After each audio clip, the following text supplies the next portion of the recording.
Yes, Sergeant. Yes, Sergeant. Follow me. User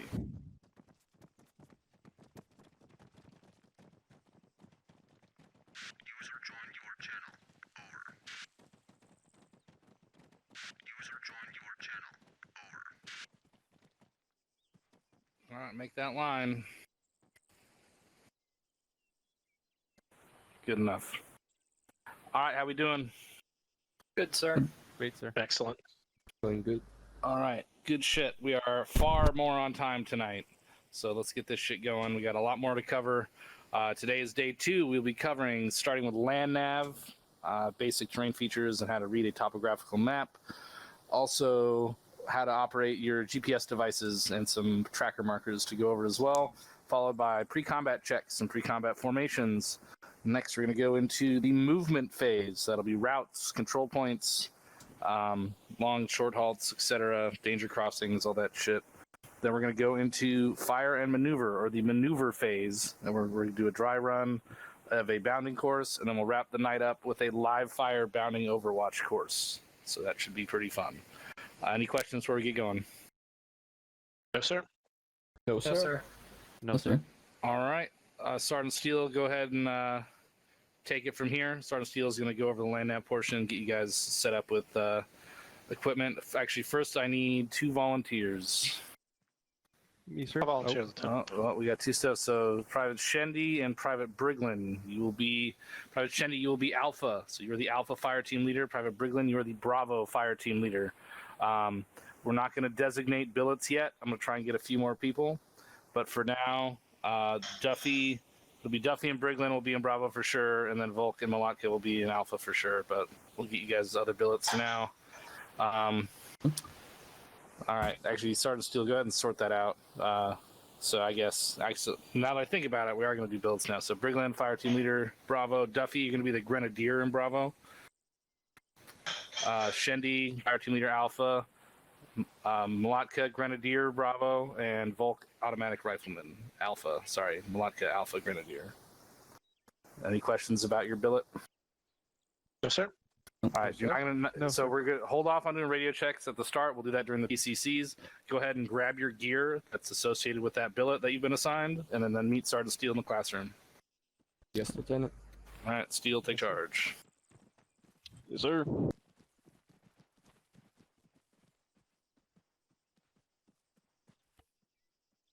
That's gonna go good, I guess.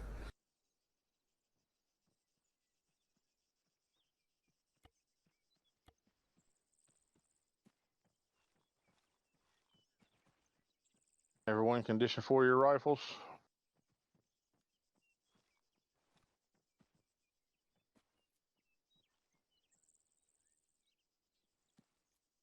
Are you ready? All right, follow me to the classroom.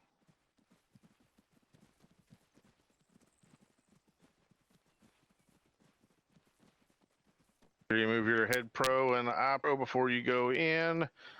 And if you can remember from our last day, do not sit down. Have us just stand up behind your chair.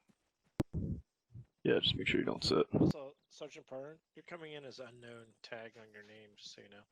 Be firm.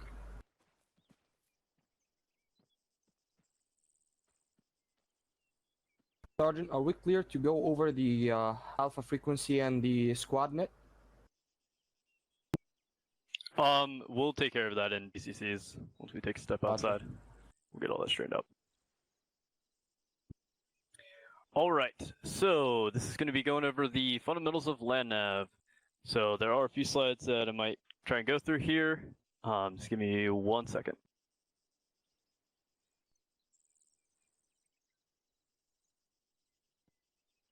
Alrighty, so the first thing that we're going to look at real quick here is going to be basically the lines that you're going to look at once we actually have the map open. So, actually, you know what? I take that back. Just for 1 quick second, we're going to skip a part, so then we can just do all the map at the same time. So, first thing I'm going to talk about is actually your compass. So, to open up your compass, it's going to be your K kilo key. That's going to open that compass right in front of your face, and it will actually spin to wherever you're looking. Now, one thing to know about the compass is that if you hold down Alt and you're looking around, that's not going to change the bearing that you're facing. So wherever your body is facing is where that bearing is going to tell you. So do keep that in mind. Basically, the way that a compass works, if you don't know, it's got all the numbers read out on there. So whenever you're facing a certain direction, it's going to have basically a line that lines up with one of those numbers, and that's how you read off that bearing. So for example, I'm looking behind you guys, which is almost direct east for me. So that's going to be 090. Basically, the second part of it is that while you have it open near the top, you have sort of a hole, right, and a little slit right there. So the easiest way, if there's something maybe far away or something like that that you're trying to get a good bearing on, if you open up your compass, hold down that kilo key, and then you put that slit on whatever you're looking at, almost like a reticle if you're looking down at sights or something like that, that's going to give you what bearing that direction is. All right, that pretty much covers how the compass works. Any questions as far as that goes? No, No, Sergeant. No, Sergeant. No, Sergeant. Private Kennedy. Thank you, Sergeant. From what I see like the 360 degrees, but I also see above the 360 numbers, I see like around a lot of numbers. I don't know what is that for. Some numbers on top of the 360 numbers or bearings. As far as the outside goes, I do not know. It's for true north, but don't worry about that. We don't use true north here. Yeah, we don't use those. Thank you, Lieutenant. Thank you, Sergeant. All right, no problem. Okay, so now I'm going to start moving into talking about the map. So the first thing we're going to look at here that you can see behind me on the slides is the difference between our easting and northing lines. So if you're looking at lines that run west to east, you're looking at your easting lines. If you're looking at lines that are running south to north, those are your northing lines. That's the way, pretty straightforward and easy to remember them. So let's go ahead and open up our maps, and we're going to go over a few things inside of that. So that's going to be your M mic key.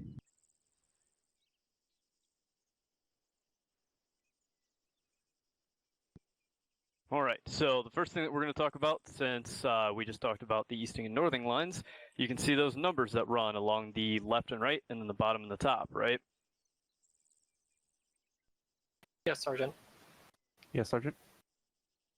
Okay, Sergeant. so that's what we were talking about. That's your easting and northing lines. The way that you're going to read map coordinates is going to be easting to northing. So typically what I'll do is, usually this is the clearest part of my map, I'll read the bottom first and then the left side. So you do have numbers on the top and the right in case you can't see those, but typically it's pretty clear as long as you have the bottom and left open.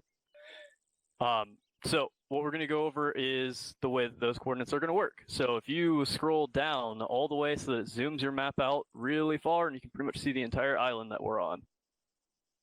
These are going to give you one digit along each of the lines. So what you're going to do is you're going to combine those digits, your easting and then your northing, and that's going to give you a 2-digit grid. So the very center of the island is just grid 1, 1. So not very helpful. That's going to be something that's fairly, very inaccurate, and it's not something that we use very commonly. So what we're going to do is you should see all the markings and everything like that for the training center up in the northeast part of the island. We're going to zoom in a little bit on those. So if you keep zooming in until you see more boxes pop up, you're going to see 2 digits pop up on every line. No, this is going to give you a 2-digit grid. This is a little bit more helpful if you're trying to talk about a general area. So for example, if we're looking at the southeastern green box and it has that marker that says the 506 Combined Arms Center, if we're looking about where that marker is, I would say it's somewhere along the lines of 2318. So inside of this box, it's going to be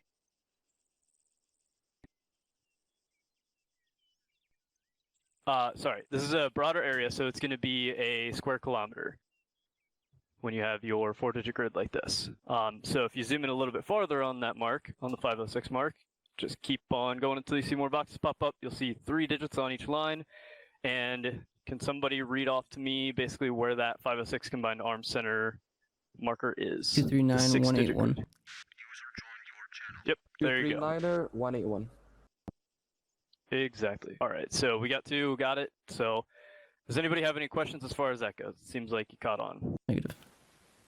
No, Sergeant. No, Sergeant. No, Sergeant. I do have a correction about the compass from earlier, actually. So that Okay. is not. So the outer line is measured in mils. There's 6,400 mils in a circle, which equals 360 degrees. So that's just a different form of measurement. All right, but we do not use it, so disregard it. Roger that, Lieutenant. Thank There's you your for answer. that correction.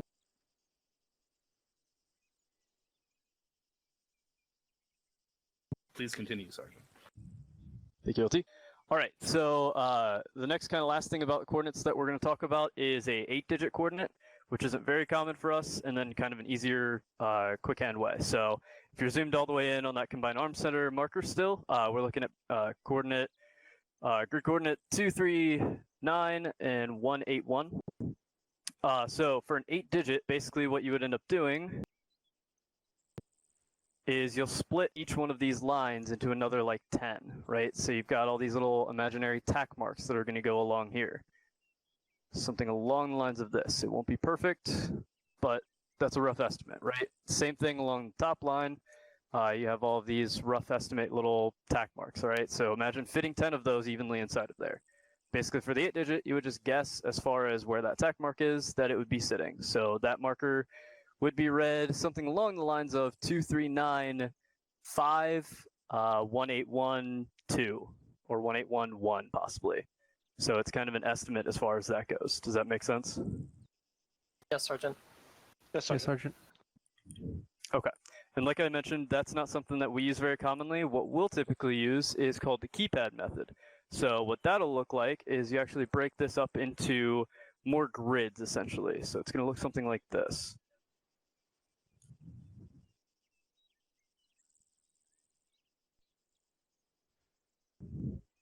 Something like that. And then I'm not going to fill in the exact numbers, but if you look at this and then look at your keyboard, if you have a numpad on it, the reason that we call this a keypad or the numpad method is because all of those grid squares are going to match up with what's on your numpad. All right, so the bottom left will be number 1. The bottom right will be number 3, so on and so forth. So then you've got all the way up that grid square as far as that goes. So you have a quick reference if you just look down at your keyboard, if it has a numpad on it, and you can use that as a reference. So for example, again, that marker would be 239.181 keypad 2. So does that make sense? Yes, it does. Yes. Sergeant. Yes, Sergeant. Okay, awesome. And as you can tell, the more numbers that we're adding in there, whether you get to an 8-digit or even just like your keypad, you're getting more and more specific. So I got down to the point where with that keypad marker, I'm giving you a very small area of where that marker is inside of that grid. So if you're looking at the 6-digit grid, I guess I failed to mention this, you're looking at 100 square meters. So that already is a pretty decent idea of giving a location. Then once you can pin it down to exactly where you're at inside of that 100 square meters, now you have an exact pinpoint of where you're talking about. All right, so that kind of covers the basics of grid coordinates. Any questions as far as that goes? Negative. No, Sergeant. No, Sergeant. No, Sergeant. Private Jendy. Thank you, Sergeant. When I divide this 6-digit square to the numpad method, each and every small square I imagine is just 100 meters or less than 100 meters. So if you're using the keypad, you're breaking it down into thirds, so roughly about 30 square meters or so, 33, I guess. Roger. That's just my quick to 100 IQ math. Thank you, Sergeant. No problem. Any other questions real quick before we move on? No, Sergeant. No, Sergeant. Alrighty, so if you guys press your mic keys again, close out of your maps, we're going to look at a slide here that's going to touch on a few map colors that we have that are important. So really just kind of looking down the list here, and we'll look at specific examples of these in just a moment. But gray, sort of gray boxes, things like that you're going to see on the map, those are going to be man-made features. So typically you'll see buildings, right? That's the biggest, most common example. That's going to be a man-made feature. So then next we have blue. Any blue lines that you see that are running through is going to be water. typically it'll actually be helpful enough that you'll see the width of whatever you're walking through too. So if it's just a small creek, sometimes it'll be pretty thin blue line. If it's an ocean or some shit, then most of it's going to be just completely colored in blue. So you can get a rough estimate of what that's going to look like as well. Then we have brown. So this is going to identify any relief features and elevation. We're going to touch on that a little bit more in depth here in just a moment. We talk about contour lines and things like that as well. Next we have green. So this is going to indicate vegetation that has military significance. So sometimes, I mean, for the most part, if you zoom in far enough, you can usually see even like small little green dots that are indicating bushes and things like that. But typically what you want to look for are the green blobs, which are usually going to be things like forest, tree cover, things like that. That's going to be dense enough to where, like it says there, actually has military significance. So they're not going to mark every fucking little shrub that's outside somebody's house, but they are going to tell you exactly where something important is going to be. We have red, which indicates railroads. We also have black. These are going to be either our grid lines, which we were talking about, or power lines. So if you're anybody in aviation, that's going to be something important for you to note. Power lines, make sure that you're not coming in and landing and trying to go through some power lines, because those are going to be a danger to you. Then we have our thick orange line, which you can see a pretty good example that's running to the northwest on that image there. That's going to be a main supply route, or MSR. It's usually just like the big two-way fucking highways and things like that that you'll see around Altus. Then we also have the medium thick yellow lines. They're a little bit kind of like a fainter yellow as well. So these are alternate supply routes, also known as ASRs. These are going to be non-paved surfaces, so sometimes like a little bit shittier, like dirt roads or one-way roads, things like that. And then we also have very thin hollow lines that are going to be basically tracks. That's going to be a road that's a non-paved surface, like a little, like a trail or some shit like that. Or like an ATV trail or something like that. So that is all of our map colors. And like I said, we'll look at a few more specifically and more common ones and things like that in a second here. But any questions as far as that goes? So, Sarge? Sergeant. No, Sergeant. Sergeant. Sergeant, can you repeat the part of the power lines again? I don't get it. I will say again, the part of the power lines. So as far as the black lines go, so sometimes you'll see, a lot of times I'll see them, they'll be pretty close to each other, almost in parallel sometimes as well, if they're like larger power lines. If you see lines that are running black lines that aren't your grid coordinate lines, right, that's going to be power lines. Right. That's just important for air assets to know. So if you're coming in a helicopter, you don't want the rotors to hit those power lines.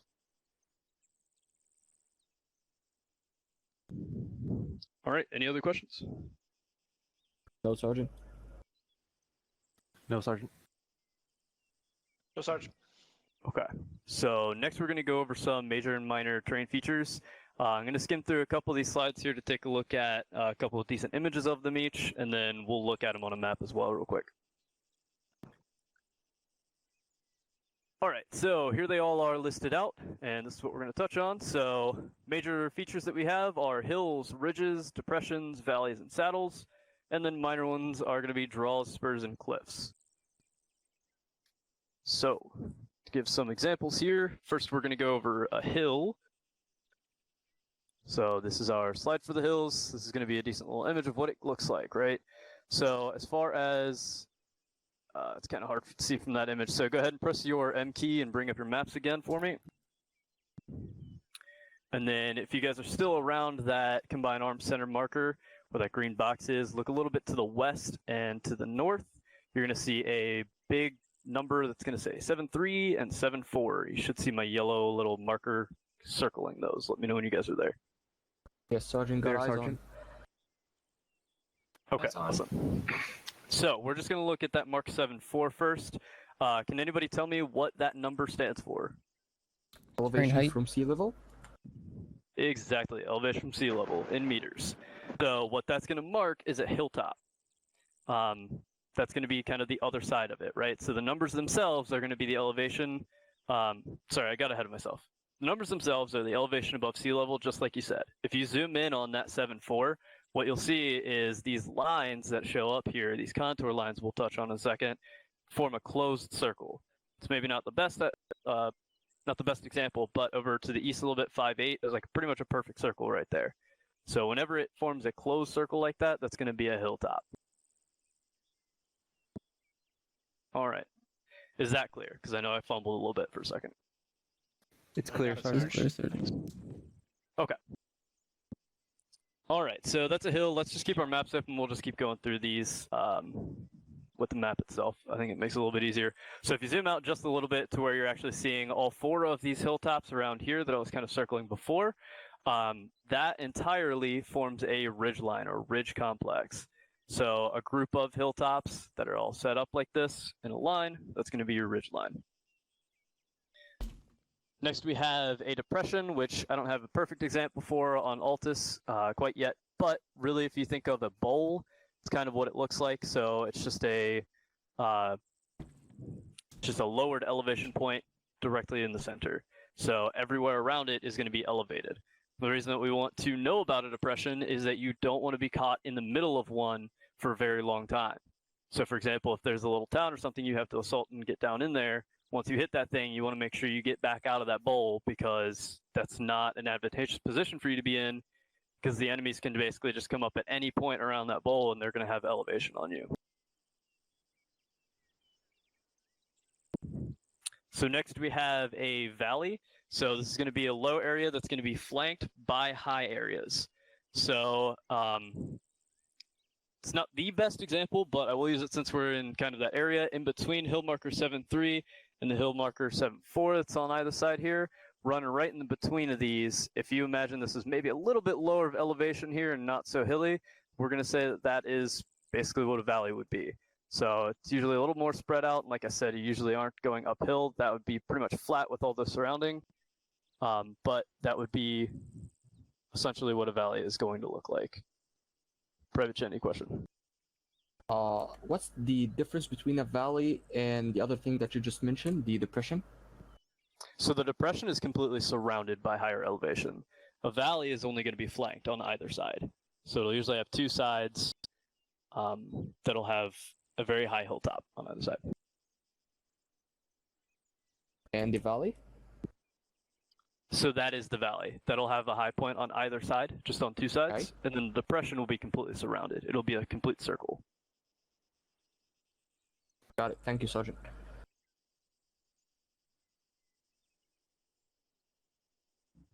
All right, so next one that we're going to look at here, and we're going to dive into these a little bit more. So if we look a little west, in between this hill marker 6.5 and then the hill marker 7.3, if we look in between those and zoom in just a little bit, right around where this number 5.5 is, if you're in far enough to see it, right here in between these 2 hilltops is going to be called a saddle.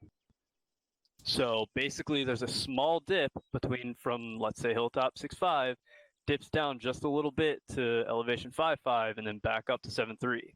So if you kind of picture it, kind of looks like a horse saddle, right? So right in between these 2 hilltops. The importance of this is that it's going to be very useful for us when we're trying to move. So if we're trying to move basically from the south up to the north, there's a couple of different options we have, right? We could maybe take straight up this hill and go right over the top of this hilltop, but does anybody know why this is a bad option? Pretty much exposed. It's That's one. Please- Could you repeat the enemy question, higher Sergeant? going in both sides, firing down on you. Yeah, let's say the question again one more time. So if we're moving south to north, there's, let's say, 2 options. We can move straight up this hill and go over top of this hilltop, or we can just move right up through here and we can move through the saddle. So what's the disadvantage of going over the hilltop? I'm trying to think of it. Skylining, Sergeant? It's That was the big one I was looking for. yeah, it's So you're going to be skylining, which is essentially what somebody was mentioning when they said they were going to be exposed. So as soon as you hit the top of this hilltop here and you're just standing up there, what you're going to be doing is you're doing something called skylining. So basically what that means is the sky is a backdrop to you. And that'll allow just for a naked eye to be able to see you from like multiple kilometers away. It's very, very easy to spot you. So we don't want that. So that's one big reason why we're going to move through a saddle. another reason besides that is now if we come into contact and we're using this saddle here, now we've got all kinds of different directions that we can go. So if we get hit from the east, we can pull back, swing back around this hill, and now we have defilade. Or we can just pull down just a little bit, we have defilade there. Now we can move east, we can go wherever we want, right? So if we're on top of this hill, basically we're going to have to drop back to the west, but again, we're going to be skylining, and now we don't really have a great direction to go. We're pinned to the point where we can only go in one direction. So any questions on the saddle? One question for Sergeant. both. Sergeant. Send it. The area that you pointed out earlier as a valley, specifically between the peaks marked 6-9 and 7-4, just you remember that area likely, the one that has a fork in the path. Correct. Would we also be able to define that area as a saddle, given that it is raised, just not as much as the adjacent hills, in addition to defining it as a valley? I would say yes. There's a very specific term for that specific terrain feature right in between those that we've talked about before. I forget the name of it, but it's a little bit more advanced than what we're touching on. The only reason I use that as an example for the valley is because it's just quick and where we're looking at. So if you imagine that that was flat with all the surrounding stuff to the north and the south, that's where it would be a valley. If it was raised just a little bit more, then I would very confidently say that it's a saddle. But it's kind Understood, of Sergeant. Thank you.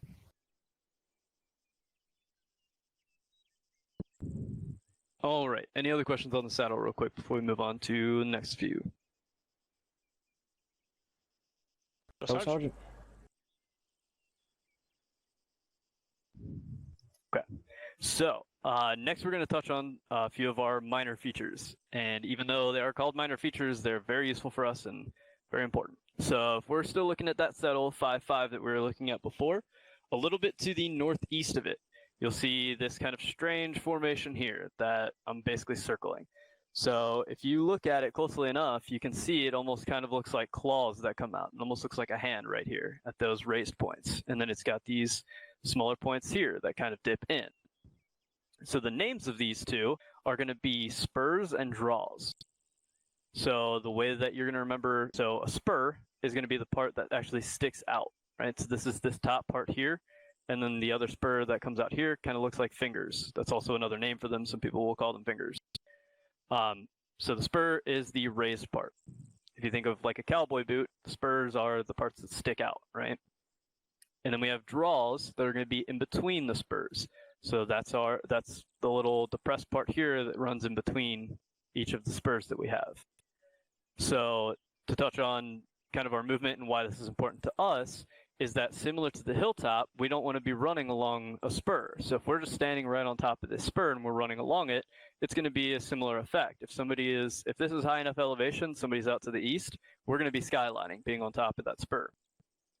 Now, if we stay in that depression, we have defilade on both sides of us, and we have a different direction, that we can go. So if we end up taking contact, we can choose to either push up a little bit more and get elevation on them if we need to, and we still have the defilade that's going to be to our east, and we can fire that way.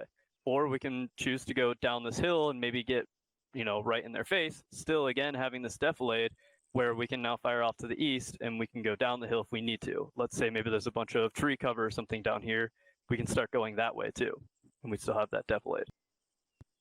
So anytime that we're moving, we do want to try to stay inside of, if we're in high elevation, we want to be looking for saddles. These are going to be good places to move through as well as set up inside of a saddle for an overwatch position. You still have your elevation, but you do have defilade on either side. So then similarly, if we have a minor feature, if we're moving, we just want to try to make sure that we go through our draws. We want to make sure that we have those spurs on either side, and that way that provides our defilade. And I've mentioned it a couple times, but just to define what defilade is in case you guys don't know, it's just basically putting the earth in between you and whatever's shooting at you. So that's your cover. Private Shandy, question. Thank you, Sergeant. I'm kind of trying to imagine the spurs that you just mentioned. I'm kind of having a picture in my head. Is it some kind of slope? Something like that? Let me do a quick solid here, and I'll give you two examples. So if you close out of your map, I have an example of the spurs and draws pulled up on the slides. And then as you're looking at that, I'm actually going to touch on a quick method that kind of helps remember these and everything like that, and what they sort of look like. So there's a method called the fist method, where if you close your fist in front of you and close your hand into a fist in front of you, if you look at it from behind, you have your knuckles, right? The tops of your knuckles are going to be your hill tops. And then in between your knuckles are going to be the saddles. So you can see how it kind of dips down in between each of your knuckles. All of your knuckles combined are going to be a ridge line. So that's our big major features up top right there. And if you turn it around and so that your fingers are facing you but still in a fist, now the fingers that are coming out, those are going to be your spurs. That's kind of your raise points, right? And then the little dip that goes down in between your fingers, those are going to be your depressions. Sorry, your draws. Still have my mind on the bowls. So you've got your spurs and your draws. That's going to be your fingers and what's in between them. Does that help kind of picture it? Yes, Sergeant. Okay. Any questions on the minor features I've covered so far? No, Sergeant. No, Sergeant. No, Sarge. Okay. So one last one here we're going to touch on. This one is also fairly important. I'll just bring up a slide for it. So it's going to be a cliff. So you guys probably know what cliffs look like. As far as the map goes, if you see a cluster of those rock formations, the little picture that kind of looks like a rock on the map, if you see a cluster of those, or a really close line of them, that's going to denote a cliff. You want to make sure that if there are cliffs going to be anywhere near your AO, make sure that you don't end up getting your back put to it, because if you're fighting with your back to a cliff, you have nowhere to go. Now, if you end up getting your enemy to put their back to a cliff, well, then you've pretty much won the fight, because you have them pinned in similar situation, they don't have anywhere to go. So, we do want to avoid cliffs, unless, like I said, if we're able to push the enemy to their backs to it, that can be advantageous to us, but besides that, we tend to try to stay away from them so we don't get cornered.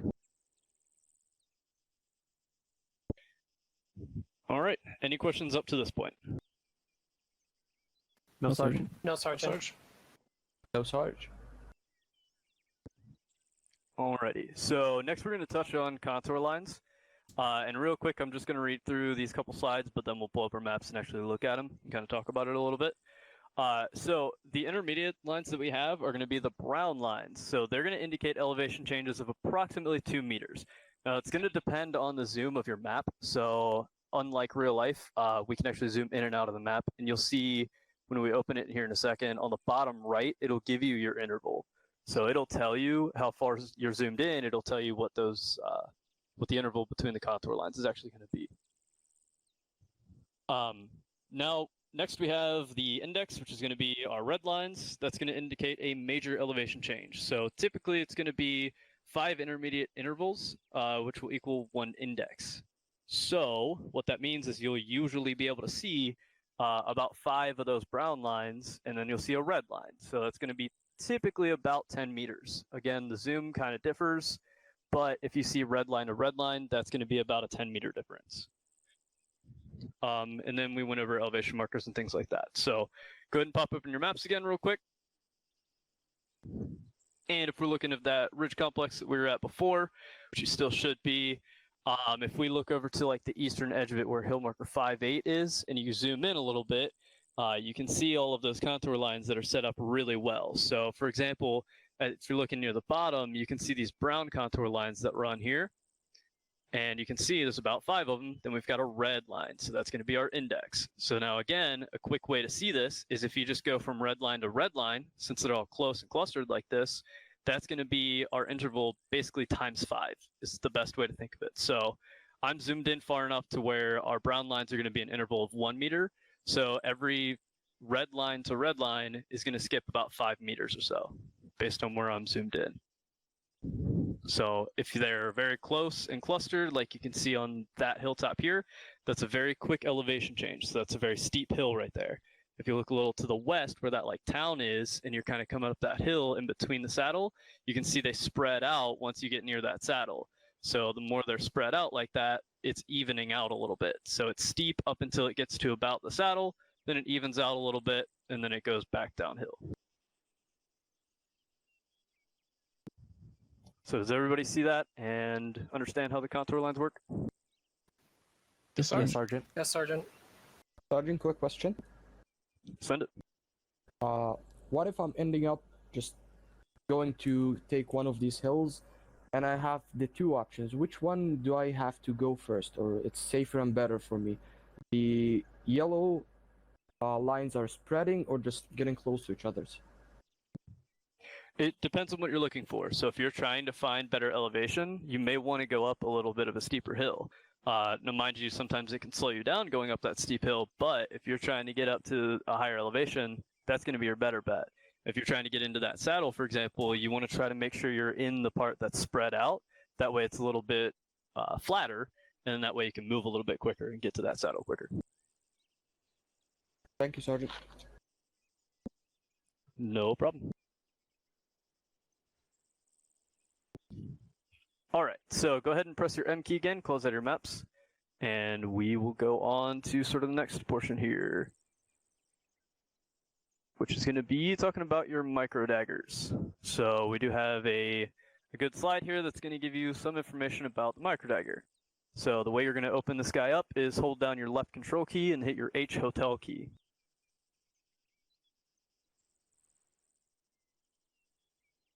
I think that we have animations for it now because I can see if you all have it open.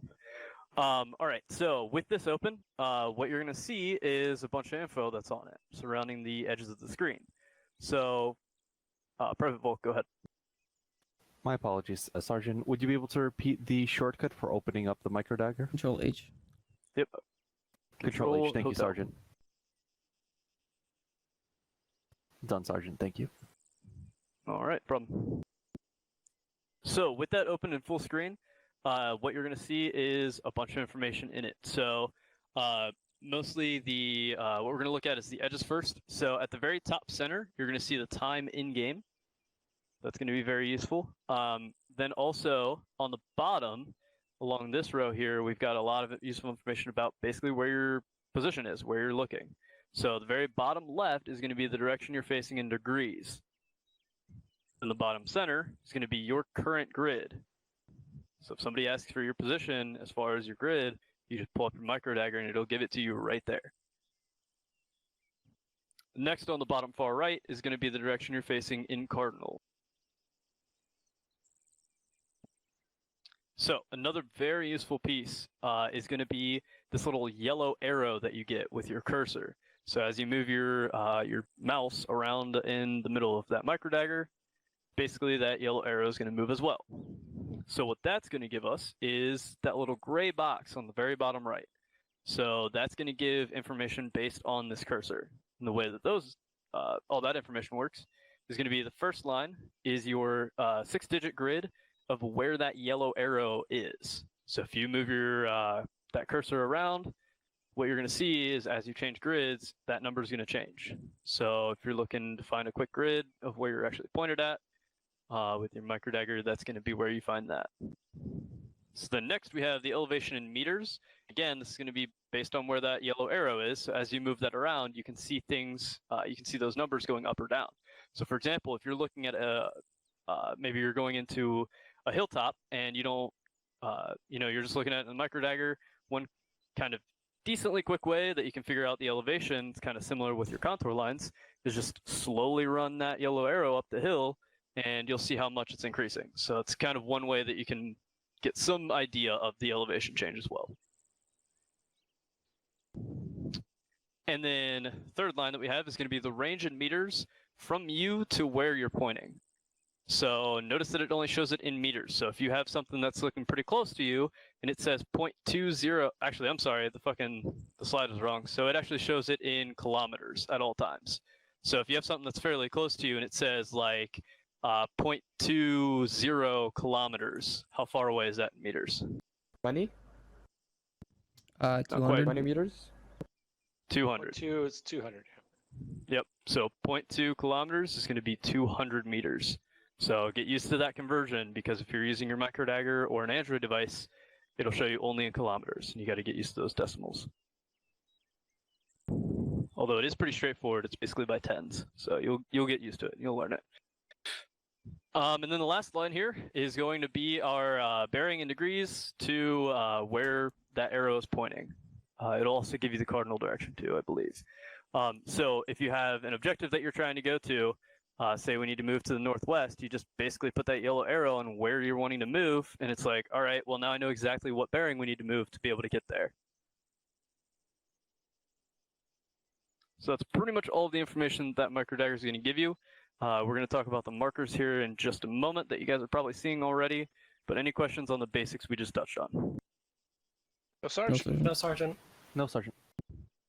Outstanding.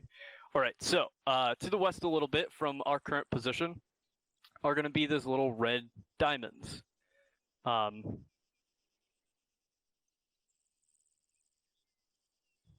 Also, a quick little quick tip: if you press your F7 key, that's going to center the map on your location.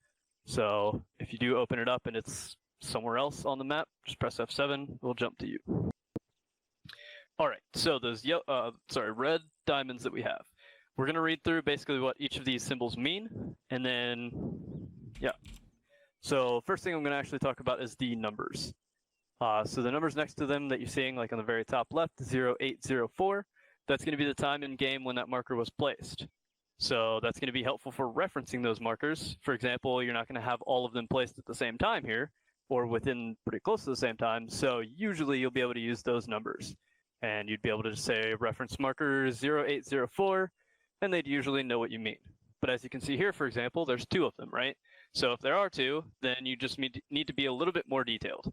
And that's really kind of up to you how you want to do that, whether you give a grid coordinate along with it, or maybe a description is good enough. Like, for example, these two differences, you can just say the 0804 single infantry, and that'll denote which one between the two that we're looking at. So that's how you're going to reference them, and that's what those numbers mean. So to go over what exactly all these symbols mean inside of them, we're going to start at the top left, which you already heard me mention, is going to be the single line. That's going to be a single infantryman. The next one below that is going to be the X with a dot above it. So that's going to denote a squad. And the dots, so you'll see the next one, 0805, has 3 dots above it, but it's the same symbol, right? The same X. The number of dots is going to denote how many of them there are. So, for example, 1 dot there is going to be 1 squad. So, I apologize. So the X with the 1 dot is going to be basically a team, or a fire team, or a patrol. So then, as you add on those dots, that's going to be how many of those you have. So if you have 2 dots, for example, that's going to be a squad.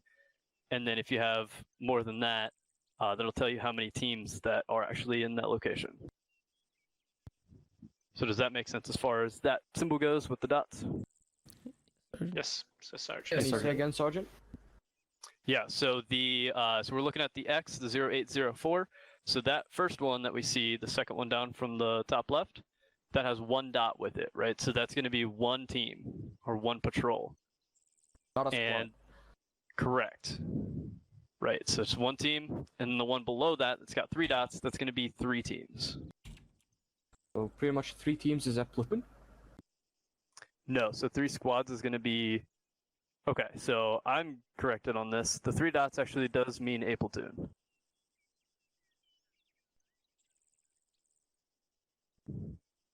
Sorry to make this confusing. So the X with the 1 dot there is going to denote a patrol or a fire team. The X with the 3 dots is going to denote a platoon.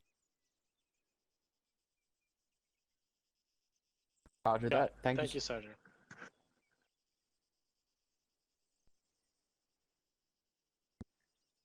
All right, so the next one below the X is we have our X with the vertical line that goes through it. That's going to denote motorized. So this is going to be enemy vehicles that are wheeled. And then below that, kind of similarly, we have the X with the oval in the center. That's going to denote mechanized. So this is things like BMPs, medium armor vehicles, things like that. And then the one below it, with the oval in the center, kind of looks like a tread, which is the easy way to remember it, is going to be heavy armor, typically an MBT. And that stands for main battle tank. We'll touch on that a little more on day 3 as well, as far as these vehicles go. So then the next column that we have on the top right, we have sort of the sideways hourglass. That's going to denote an enemy helicopter. So it kind of looks like the rotors. Then below that, we have the sort of infinity sign. That's going to denote an airplane, so fixed wing for the enemies. Below that, sort of the M-looking icon is going to denote mines. And then the couple below that, these are pretty similar. So it's basically the lump on the bottom, and they have basically a different stick that comes out of them, right? So the one that comes up and has the stick with 2 horizontal lines through it, that's going to be an AA gun. So there's an anti-air gun. Is that very first one we're looking at. The one below that, which basically looks like a fucking rounded stick that comes out the top, that's going to be AA missiles. So it's going to be anti-air missiles.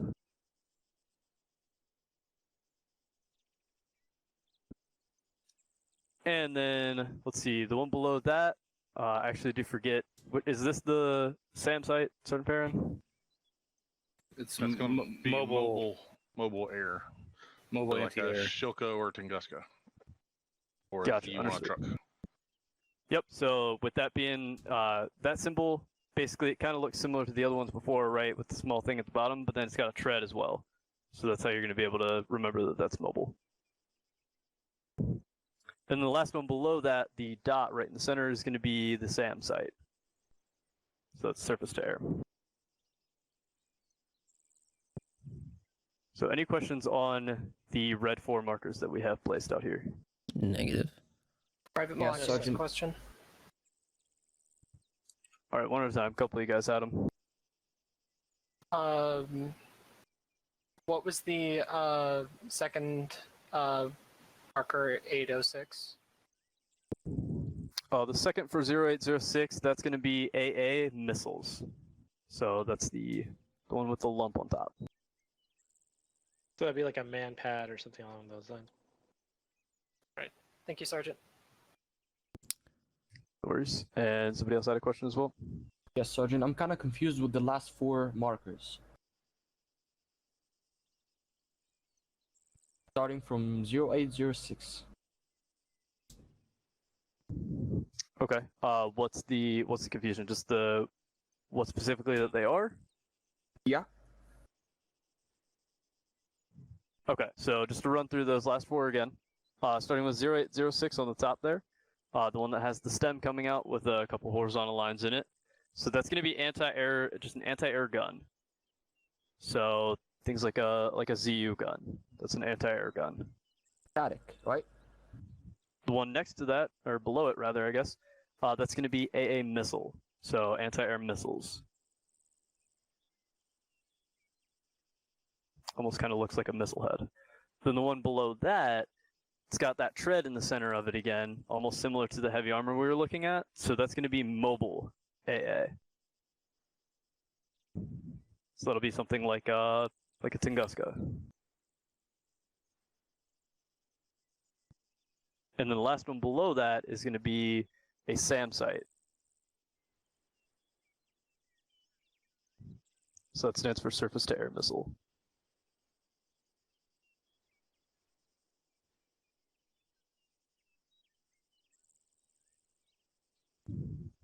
Sergeant, this Does is that Private answer your Duffy. question? Oh, sorry. Still got a little bit confusion between 0806, the one that refers for the SAM launcher, and the last one, 0807. What is the big difference between 0806 and 0807? Both anti-air and both missiles, so... LT, do you have a better answer than I have?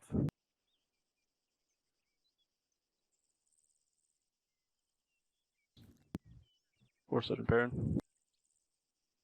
The SAM site is 2 actual pieces. It will have a radar installation along with the SAM site away from it, so it'll be 2 pieces. You're looking for two pieces rather than just one. And also a SAM has a much longer range than just a man pad. So 0806 stands also for a man-pad? That's a rocket, yes. Thank So you, like Sergeant. like an EVGA chair would be the nipple-looking one, when a SAM site's going to be the dot. Yeah, I got it now. Thank you. Alrighty. Private Duffy, you had something as well? Yes, Sergeant. So, do you know which add-on menu Microdagger is, if there's other helpful shortcut keys? I've never had to use a micro dagger before, so If you're talking about for controls, give me 1 second and I'll tell you. thanks. So under escape, controls, and then on the bottom right, when you click on the add-ons, this will show up under the C tab in that drop-down. Affirm. Thanks, Sergeant. And a comment, Sergeant? So If you mouse over the sides of the micro dagger, you could also click on the stuff that would otherwise be represented by shortcuts. For example, there's bumps on the side of the micro dagger for centering the map, as well as for toggling map type and decreasing font and toggling the text. In case that's helpful. exactly. All right, Private Briglin. Alright. It's hard to say for some reason. So I have a problem with my micro dagger. For some reason, when I hit F7, it wasn't working. So when I held it, it kind of locks in place, and it's kind of like glitching when I'm using my right mouse. So I'm not sure what's going on with that. Okay, but- try and press your F7 key again. If that doesn't help, try to close out of your micro dagger. just hit escape. Yeah, I tried. or- I tried closing Control out escape. and dropping it. It didn't work. Interesting. It's kind of hard to picture. So you're saying that, like, if you move your mouse around, does it move the micro dagger? No, it just glitches. It Drag stays it? in place, but it seems like it's moving in place, but it's not. Okay, I'm not sure exactly what that is.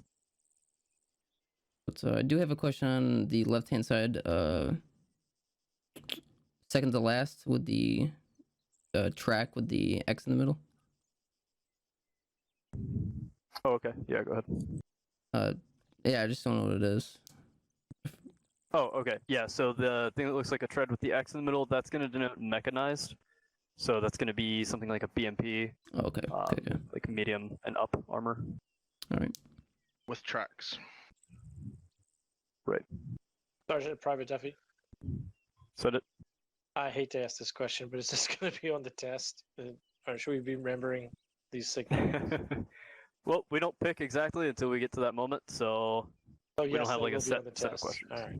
Thank you. Anything we drill into very, very commonly or multiple times, that's going to be something that you definitely want to remember. All right.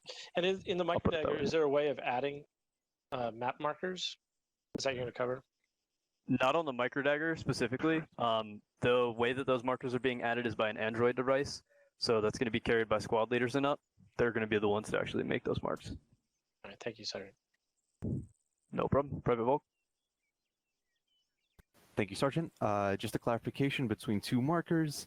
Between the markers for wheeled/motorized and mechanized, so that is the X with the oval and X with the line going through it. The distinction there is that both are like medium/light armor, except that wheeled/motorized has wheels and mechanized has tracks, if I'm correct. Correct. Understood. Thank you, Sergeant. All right. Any last questions?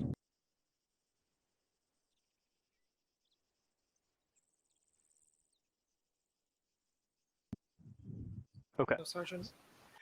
So, let's see. Moving on to another kind of next part here. We have types of patrolling, and just a couple of other sections we're going to touch on, then we'll get to go outside and actually fucking stretch our legs and get to do stuff.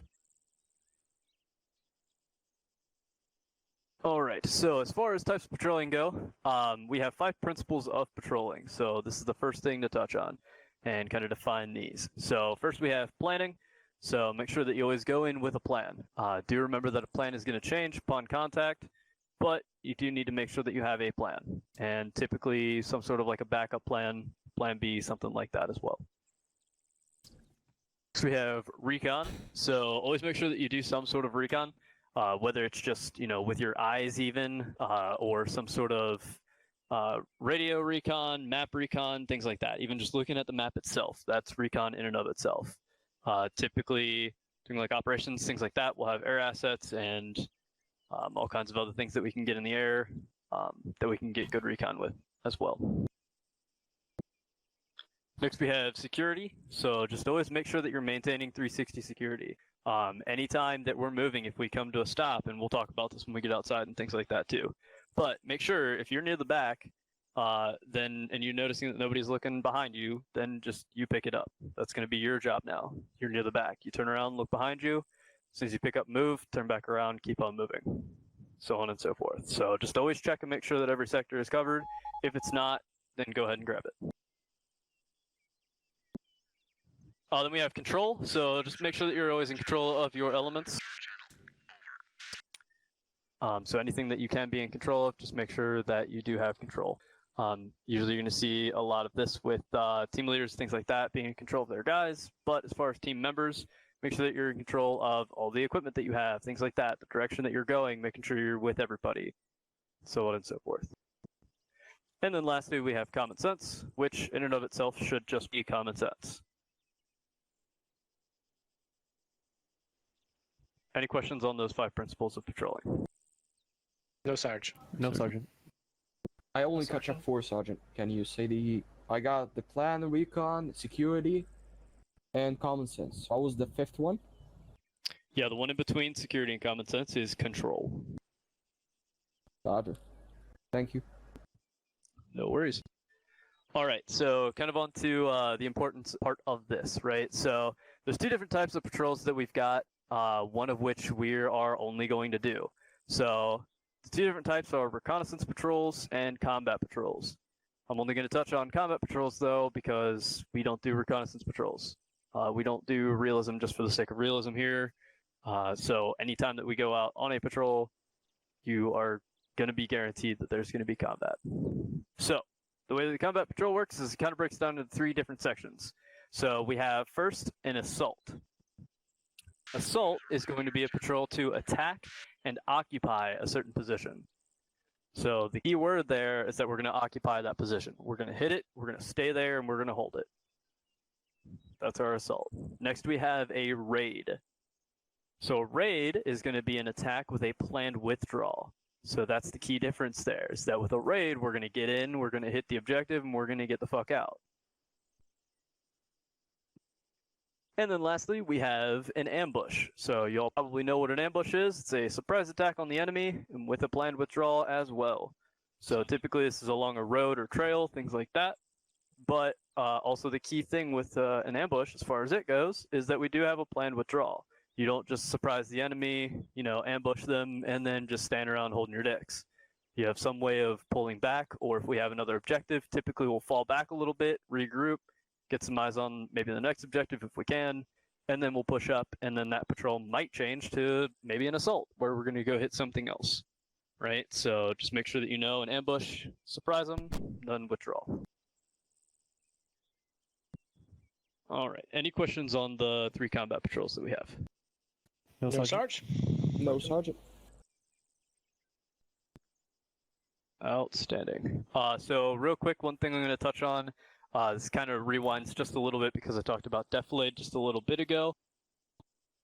Defilade, just to kind of reiterate, is going to be essentially it puts cover in front and above you in a way. So basically, if you come upon a slope or a ditch to where you're able to get behind it or in it, things like that, you're going to be covered from direct fire. Basically, like I was saying, you're putting Mother Earth in between you and whatever's firing at you. This is the best kind of cover that you can get. So for example, if there's an MBT in the area, make sure that you get defilade from it, because any other type of cover to an MBT is not cover. So if you just hide behind a wall or something like that from a fucking tank, that thing's just going to shell that wall, and if it hits it with its main cannon, it's either going to obliterate that wall to begin with, or something called spalling is going to happen, and that round is going to hit that wall, and all kinds of shit's going to go right through it, and it's going to hit you like a shotgun, and it's going to be pretty fucking horrible. So, MBT in the area, make sure you get defilade. The other 2, so we have cover and concealment. Does anybody know the quick difference between those 2? Yes, Sergeant. Cover stops Yes, bullets, Sergeant. concealment does not. Exactly. Beautifully. Cover stops bullets, concealment don't. So just keep that in mind. Whenever you're throwing smoke, things like that, or if you're hiding behind a bush or, something like that, that's going to be your concealment. So it does not protect you from anything. They can still fire through it. They can still hit you.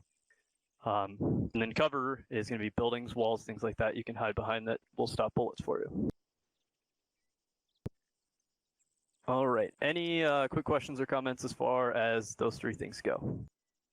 No, No, Sergeant. No, Sergeant. No, Sarge.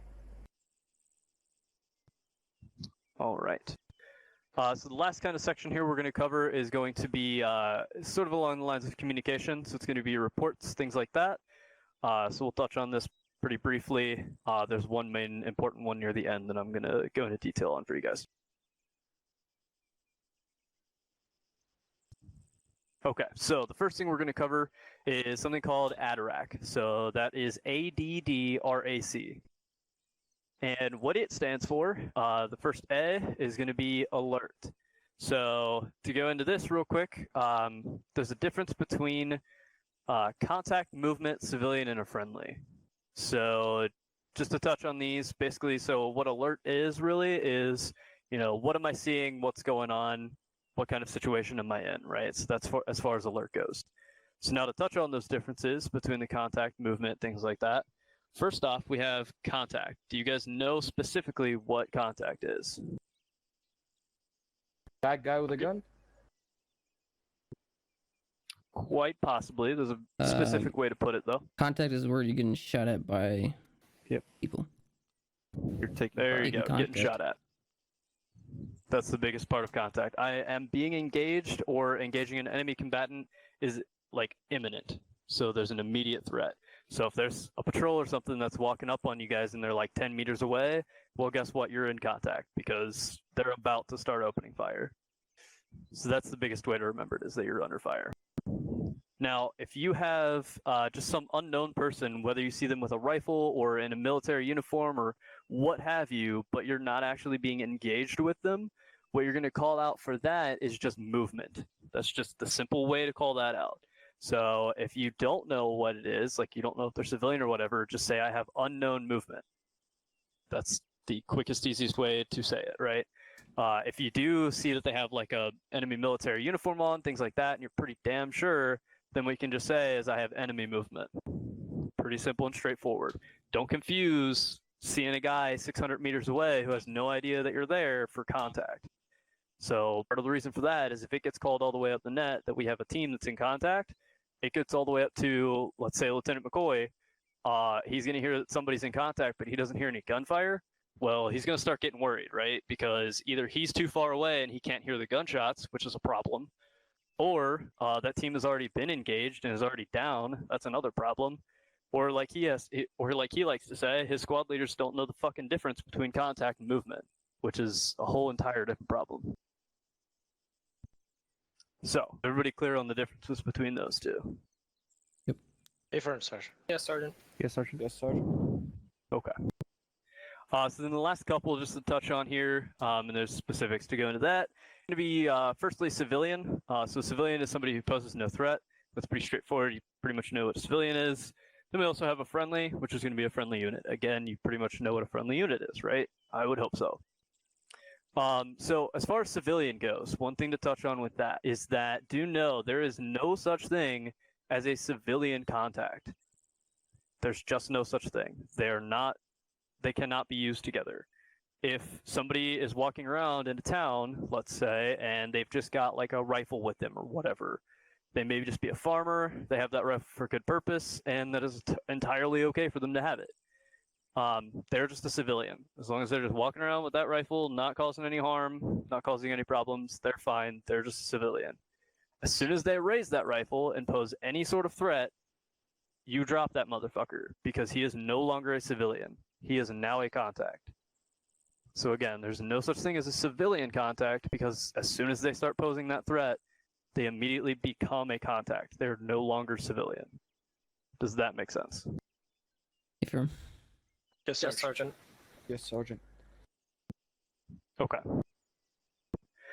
All right, so that's pretty much as far as alert goes. So to run through the last few ones as far as ADDRAC goes, because don't really need to dive too deep into each of these. First D that we have is going to be direction. This is going to be your compass bearing, things like that, cardinal direction, whatever it may be. Then we have the next D, which is description. So what am I looking at? The next one is R. This is going to stand for range. So what's the distance to the target?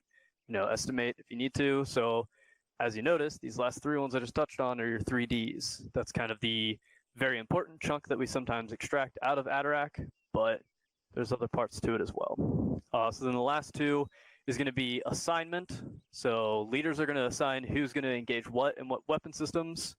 So for example, we need our AR firing in this direction because there's more enemy infantry coming from that way. I need my grenadier firing over this way because we need some sort of indirect fire. We can't see them, etc., etc. The leaders are going to be the ones who assign that. And then lastly, we have control. So this is going to be leaders determining basically when to give the order to fire if not already engaged. Biggest point of this is that if we're moving up on a position and we haven't been engaged or they don't see us yet, we do want to make sure that we have a chance to move into a more advantageous position, things like that, or waiting for more friendlies to come up, whatever it may be.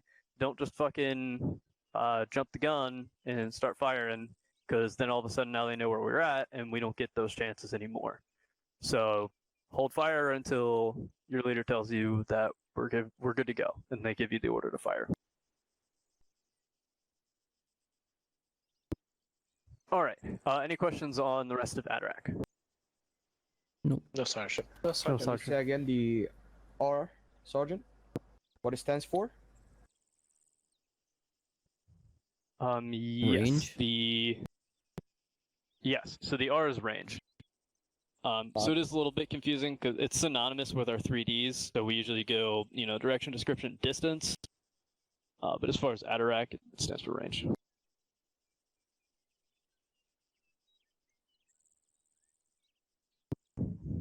All right. Any other questions? Negative. No, Sergeant. No, Sergeant. Okay. No, Sergeant. We're in the home stretch. This is the last section as far as reports go. So last thing, and this one is very common that you're going to hear very often, is going to be an ACE report. So anytime that you pull security after like an engagement or something like that, once the fire kind of calms down, you're going to typically hear your team and your squad leaders requesting an ACE report. So what it stands for is ammunition, casualties, and equipment. So ammunition obviously is just your like 5.56 or whatever, main ammo that you have on you. Casualties is going to be, who's all wounded, who's up. Sometimes even they can ask for like, if it's been a while, we've been in something for like a couple hours or so, they might even ask you as far as like, what's your medical equipment look like, which would be more kind of falls into the E, the equipment. So like I mentioned, that's going to be like your medical equipment. Also things like your throwables. So if we're going through clearing towns and we're using a bunch of flashes, your team leader might be like, hey, what's your, you might want to send up, hey, I'm black on flashes or something like that. And then that's going to help them out. Or any other special kind of equipment is basically what that last one is. So do you still have your AT4? Things like that. Anything that seems like it would be useful to know. And typically this is going to be, I'll be completely honest, as a squad leader, it's going to be something that you don't have to like read all the way up to your team leader how many fucking bullets you have specifically. Like it's going to be your best guess. And typically the way that we do this is we go by a color system. So what we'll have is green. Let's see if I can just go down in reverse sort of. So we have like, we have green, yellow, orange, red, and then black. So if you're green, you're good. Like you're fine. You're above like 75, 80% of whatever you're talking about. Let's say ammo for this example. Now, if you've run through a few mags and you're down to about 50% or so, or maybe a little more, you're going to be yellow.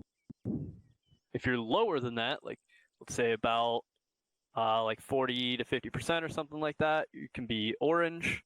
Or typically you'll see people just say red anywhere between low and 50% or so. But usually red is going to be somewhere between like 25% and lower. And then black is completely out. So if you even have technically one bullet left in one magazine, you are still red on ammo. Until you fire that last bullet, then you're black on ammo. So sometimes it helps to be specific. Like if you're getting low enough to where you are red on something, just be like, yeah, I'm red. I've got like 2 mags left or something like that. Sometimes that does help out a little bit. So again, it's kind of a rough estimate. That's going to flow all the way up the chain. And then now the platoon leadership knows where we stand as far as equipment goes. All right, so any questions on ACE? No, Sarge? Negative. No, No, Sarge. Sergeant. Alrighty. Any questions on anything I've covered so far? Because I know it's been quite a lot as far as classroom goes today. No, I'm good. Thank you, Sergeant. No question, Sergeant. All right, outstanding. If something pops up, just put a CRQ in side chat like we always do. And I'm going to hand you guys off to Sergeant Perrin. We'll go outside and we'll get to do some fun stuff. All right, follow me.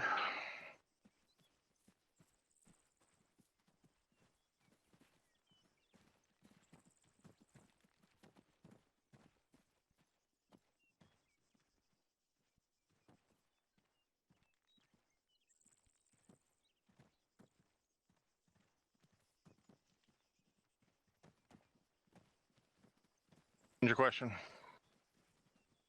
Yes, since we're nearing approximately, thank you. Since we're nearing approximately the pathway point, mind if I take a quick 3-minute leak, so to speak? Go ahead. We'll take a 5-minute break. Grab a knee for stepping away. That'll give us a chance to fill in your ranks. Thank you, Lieutenant. Thank you. Now, Lieutenant. My apologies. Thank you.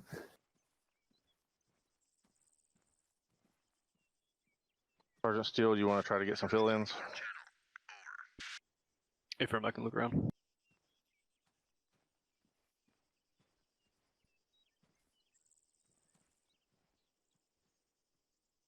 Can I try reloading my gear? See if that'll fix my dagger. You want to go ahead and just log out real quick and log right back in? Sergeant Perrin, what channel are we going to be on? This is the channel that we use for Osut, which is given out on day 1. Alpha will be on 100.1, Bravo will be on 100.2, Squad Net will be 100. And those are going to be your frequencies, not your channels.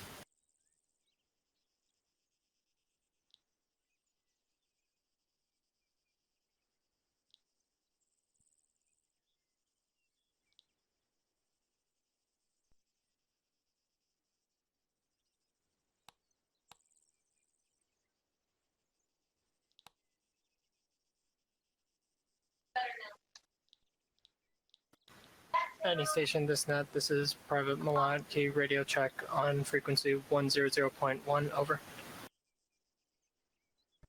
This is Alpha. Read you 5x5 on 100.1. Over. Roger, out.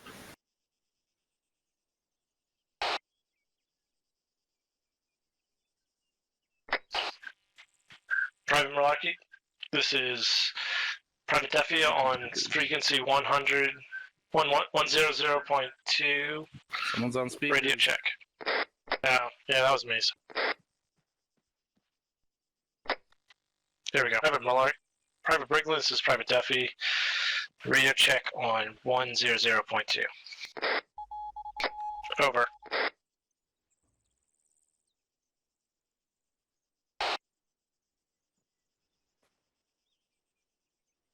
Brigland, it doesn't seem like you're transmitting.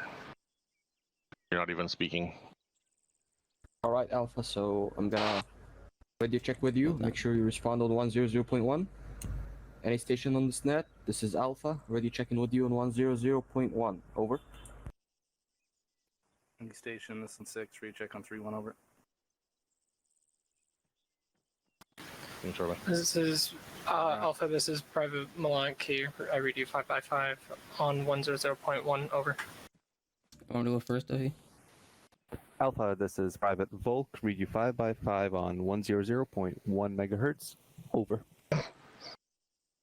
Roger that. Out. All right, we don't piggyback our checks like that, so you'll do one with each of them. Okay. Have to do this now or from the next time? Just get it on the next one. Or Brigland, do your radio checks with Private Duffy. Any station on this net, this is Private Brigland on frequency 100.2, over. Private Brigland and I have you Lima Charlie. Over. Nope. Bravo, this is Alpha. Radio check-in with you on frequency 100. Over. Did you get that? Private Duffy, when you come back, you're going to let him know you got him loud and clear on what frequency you're listening to him on, and then over it. And Private Brigland, you are Bravo, so you're going to call yourself Bravo on the radio. Okay. Got it, Sergeant. Thank you.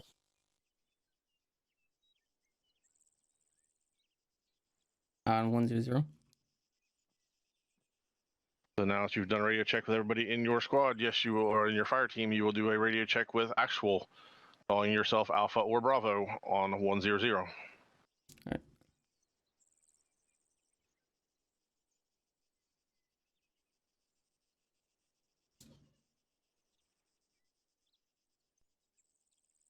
We're typing that on the. We're typing that on the site so I can.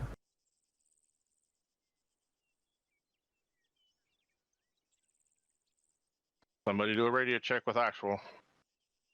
So if I Actual, this is Alpha. Ready checking with you on 100. Over. Alpha, this is actual. I've got you Charlie on 100. Over. Roger that. Out.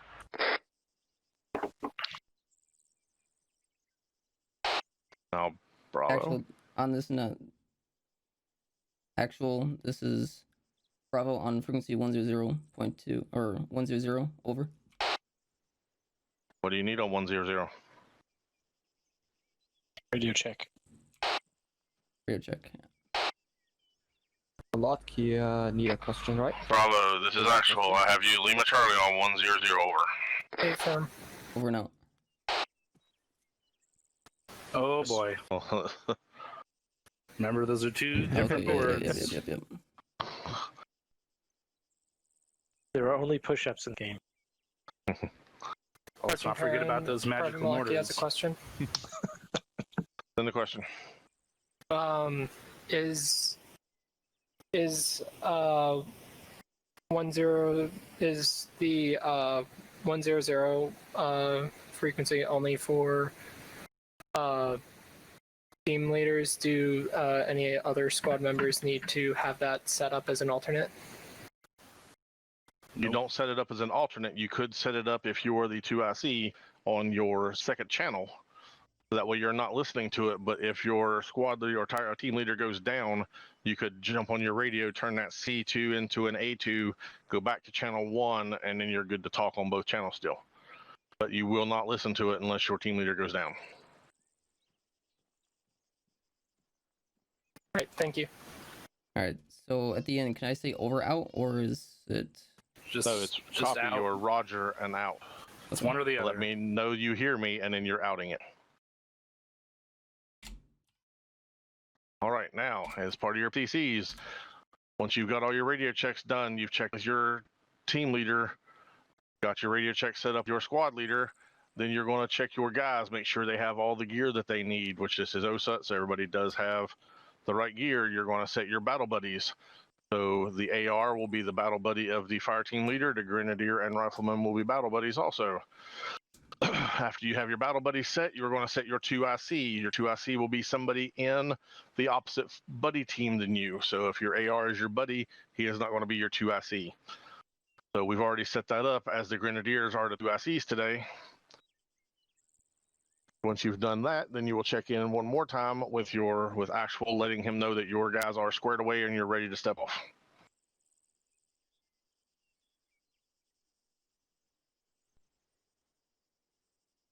Alright, you got your channel.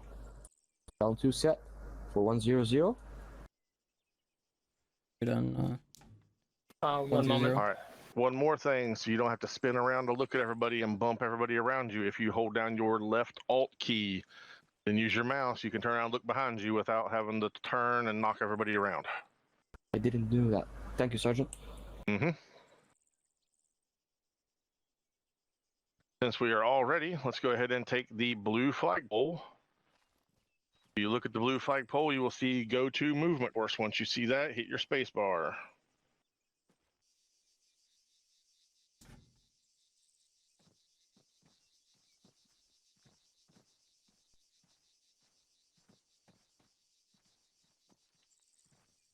For 5. All right, follow me over here to the road. All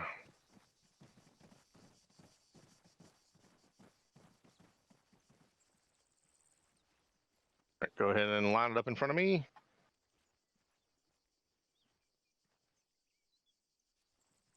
Come on, line up like you do when we first get in here. Shoulder to shoulder line. All right, what you see, not a file, a line. There you go. That's a line. What you see behind me is a danger crossing. We do this at linear danger areas, anywhere that we might have to cross an open area with no cover that we can use to provide cover for the guys that are crossing. So this is going to be on a roadway. If your squad leader comes across comms and says, whoever's the lead fire team, so if Alpha is in the lead, your squad leader will come across the Alpha, set us up a danger crossing on the road. When that happens, your squad leader will tell you on the radio that we're setting up a danger crossing. First 2 guys that get to the edge of the road are going to set up here and here. This is called near side. So once they get set up there watching down the road, they will say near side set. At that time, the other 2 guys in the fire team will cross the road.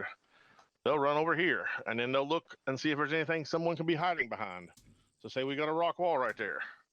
So they're going to sprint to that rock wall and make sure that there's nobody behind it. Then they're going to sprint back to the road, even with their buddies, and they're going to set up on the far side. Once they are set up, they will go across fire team net saying danger crossing is set. Then the fire team leader will tell the squad leader that the danger crossing is set, so that him and the medic and the trailing fire team can cross through this danger area. And it might be the entire platoon, just depending on who's out on the patrol with you. So you could be the lead fire team and the lead squad of a 4-squad platoon, and by the time this danger crossing is over, you were the last fire team and the last squad in the squad call or the platoon column. Everybody understand how we set this danger crossing up? Yes, sir. Yes, Sergeant. All right, when the very last man that comes through, go ahead, Shinty, send your question. Thank you, Sergeant. Regarding the near and the far sections. So right now I'm a fire team leader, so my battle buddy should be my AR. So I have him on the far or my near sections. Well, if you're in a wedge, then you will be on the point. More than likely, your AR is going to be one of the first 2 guys behind you in a wedge. So you and him would set up near side.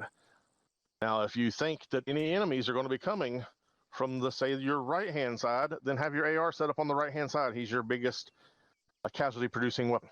If you think it's going to be on the left hand side, have him set up on the left hand side. Really doesn't matter a whole lot, but the more danger area you have that he can cover, the better. Thank you, Sergeant.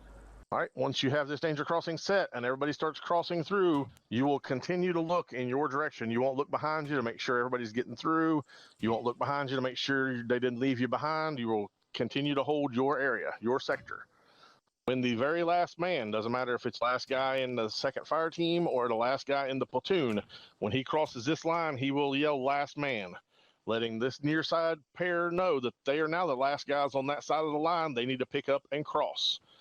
So they will pick up and cross. When they get this point, since they are now the last guys, they will yell last man, letting the rest of your battle buddy, your fire team here, know they need to pick up and follow you. So now you have gone from the lead fire team to the trailing fire team, or the lead squad to now the trailing squad. If the entire platoon crosses through, once your 2nd fire team gets through, they will pull a short halt on the far side, letting everybody pass them, so that way they will stay close to you. So as your squad picks up at the very end of the platoon, everybody will be together. Are there any questions about anything I've covered on this danger crossing? Sergeant. No, sir. I hope not, because you're going to do one later. Okay. Follow me.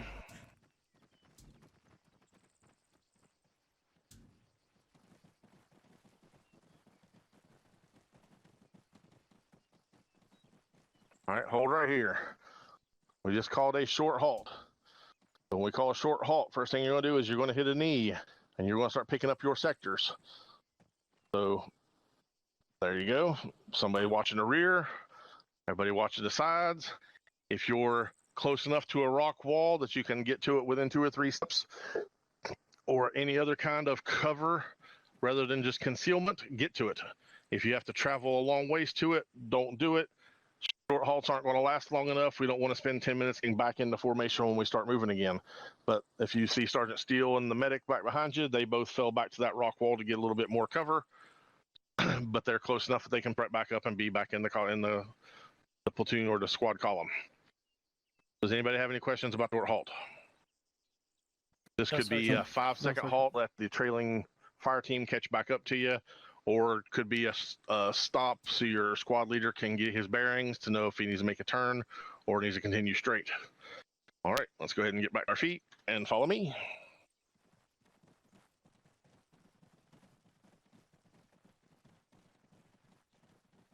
All right, what you see behind me is going to be more of a long halt. This is too close. You will never see this out in the field. One grenade could take everybody here out. But if you look at the halt, you can see you've got a set of battle buddies here on the side, on the front corner, and another set of battle buddies here. Those are going to be the lead fire team. Those are going to be the 2 buddies on the lead fire team. 2 guys here in the middle are going to be the squad leader and the squad medic. The trailing guys are going to be the trailing fire team. Here and here. If you can, at all possible, get your ARs in opposite corners, so either here and here, or there and over here. That's the best thing that you can do, because any direction anything comes from, you have an AR that can swing to it. So the trailing fire team here can fire to the southwest and to the northwest. The other team on that side can cover the southeast and the northeast with their ARs. So that's the best security you can get. Now, you want to space this out. And also your squad leader could tell you, we're going to be here for a little while, go ahead and dig in, at which time you'll get your E-tool out, your entrenching tool, and you will dig some trenches. But you'll still spread out. So you've got a team here on this corner, a really good spot. So this fire team needs to push over into that defilade around those bushes. They have some concealment and some cover from the defilade. Trailing fire team can push off over here in defilade also. Last fire team could push over into those rocks, or if they need to stay closer, they could just spread it out a little bit and dig some trenches and have plenty of cover. So that way one mortar or one grenade doesn't take them out. Does anybody have any questions about the long halt? Sergeant. No, Sergeant. No, Sergeant. All right. Let's go ahead and hit our left control hotel key, pull up our micro daggers. Go ahead and push that little button that centers it up on you, or just zoom out and zoom back in on yourself to center it up. Everybody do so. Everybody see yourself on the micro dagger. Yes, Sergeant. All right, I want you to zoom out a little bit so you can see the green and red line, and you're going to see some blue writing and a blue arrow. Is everybody seeing this? Those are phase lines? Are you seeing what I'm saying? Yes. See the blue line, the red and green lines, and the blue writings. All right, blue writing, they're going to give you start points. They're going to give you bearing and distance to RP1. You're also going to see your final pre-combat checks if you need to check anything else before we step off.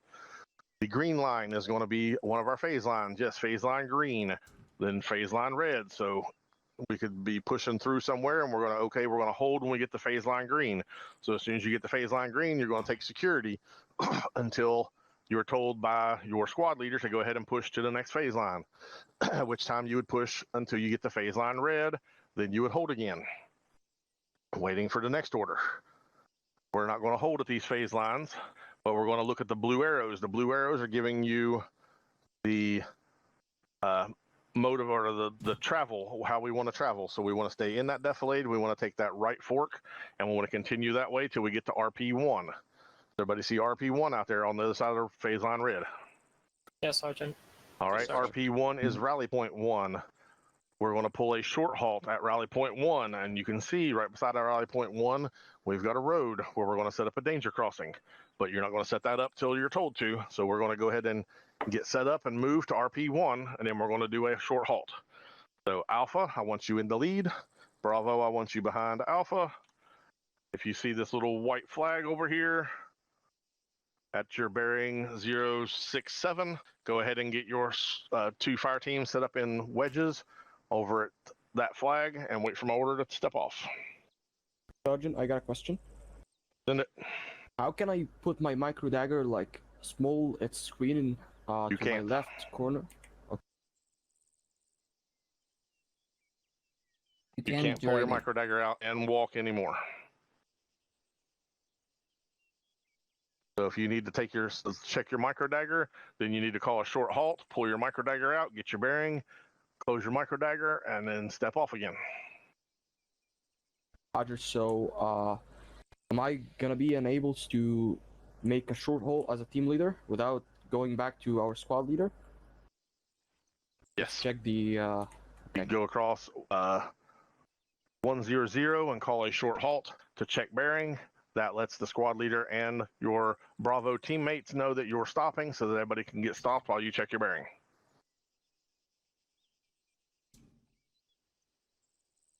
All right, any other questions? Sarge. No, Sergeant. All right, then let's get over to the little white flag over there and get our wedges set up.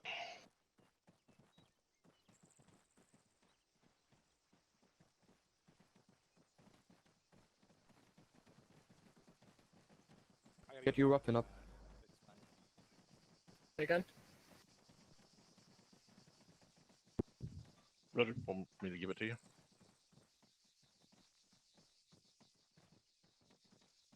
Gotcha. Right, let's make a wedge. So AR, stay on my right. All Really, right, you're the Alpha, where's one Alpha team, at? team, right? Yes, I am. All right, let's get a wedge. Let's get our weapons Are you- out. were We're you on Alpha or patrol. Bravo? We don't need them I'm on our Bravo. shoulders. Okay, I'm gonna be with you. Bravo, this is still radio check on 120.2, over. Wedge out. You don't want one. Bravo, this is Duffy, Yayu Lima Charlie on 100.2. Over. Copy, yep.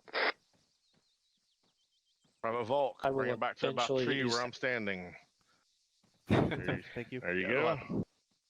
Yeah. All right. Now, right where I'm standing right now should be the squad leader and the medic. So, Bravo, you need to back off about 20 meters from me. Get near wedge. Bravo, Back here. turn around. Okay, I'm the squad leader, so you need to be at least 20 meters behind me. Oh. So that way, if Alpha takes contact, you have a room to flank. There you go. Now get your wedge formed up back here. Now, I'm not going to stay right here. The medic will stay here, but I'm not going to. I'm going to run in circles around you and make sure everybody's doing what they're supposed to. So just stay where you're supposed to. Use the medic for spacing. Send it. I'll help keep up corrected. Sorry.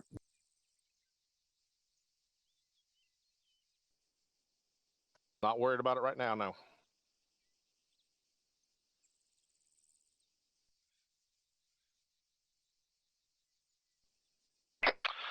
Alpha, this is actual on 100, over. Actual, this is Alpha. Read you 5x5, over.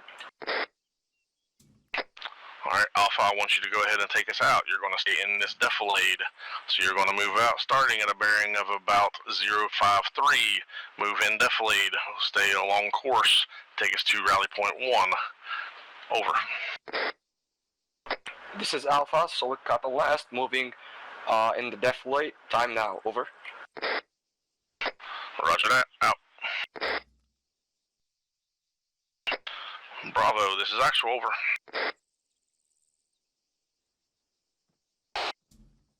This is Bravo. Check that. Roger.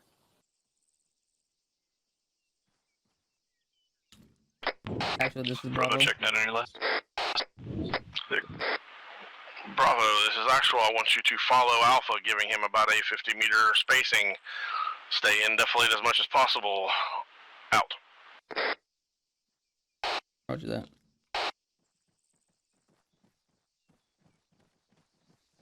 Don't forget to tell your team what's going on, too. Yep, we're moving right behind Alpha. About 20 meters. Sergeant, we got condition 4. Hey, firm, just stay condition 4. There won't contact out here at all. Is there a hot you would switch between radio channels? Yeah, on your numpad. So if you're actually changing channels themselves, you can hit like 1, 2, 3, things like that, etc. Ah, okay, cool. Bravo, this is actual over. Actual, this is HQ, or this is Bravo.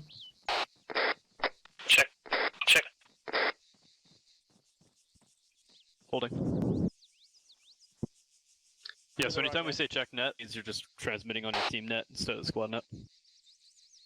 Actual, this is Bravo. Actual. Bravo, if you're getting too far behind, you can ask Alpha to take a short halt so you can get caught up. Over. Roger that. Actual, this is Alpha on 100. Alright, let's keep moving for now, and then you can ask for Alpha, this is actual, send it. ask them to stop in a second here. This is Alpha, maintaining short hold for repairing adjustment. Over. Copy that. Worked out. They had to stop anyway. Yeah.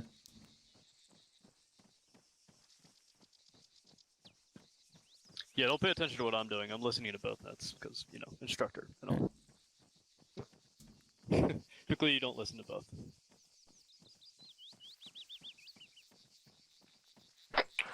Actual, this is Alpha. Over. Send it for actual. We're moving time now. Over. Copy that. Out.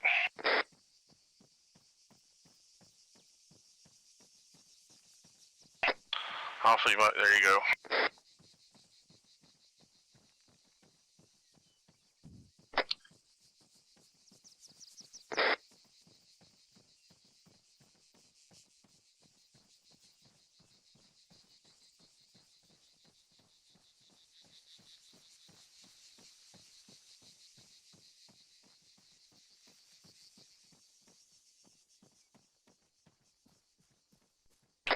Actual, this is Alpha. Over.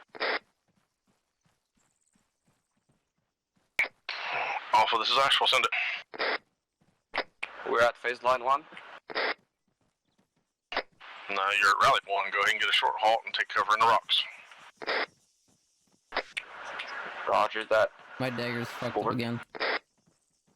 But I can still see the lines. You initiated, so you'd be the one out. Roger, out.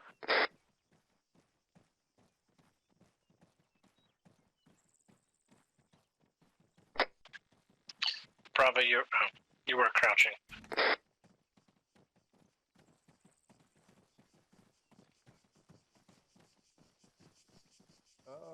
Yeah, sure, I can do that. The Alpha Bravo. Holding. I'm gonna push east a little bit, spread. Sergeant Perrin, do you want me to fill in for Alpha or Bravo? Alpha. Got it. Oh, we done with that?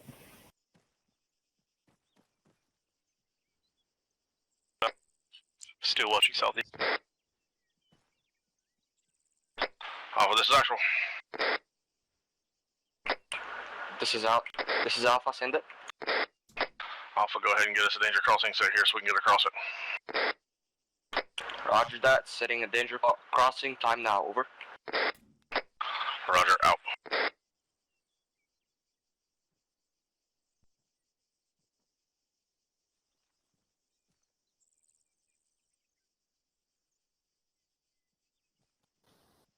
Volca.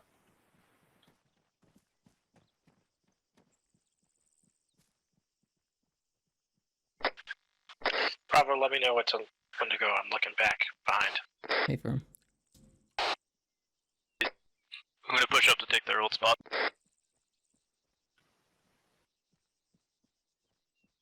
Set west.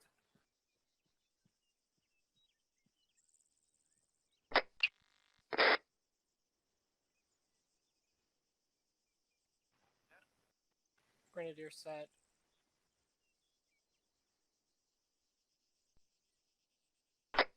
Actual, this is Alpha. We're all set. Over. Copy that, over. Bravo, this is actual. Go ahead and pick it up and get moved through this danger crossing. Over. Bravo. Roger that. Alright, we're gonna be moving. Copy out. Okay, Copy moving. I'll let you take me again.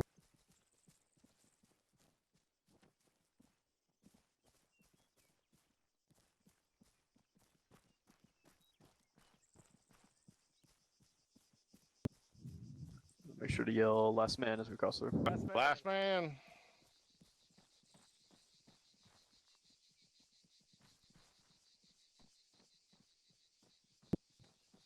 Keep moving up to the next set so they can fit behind us.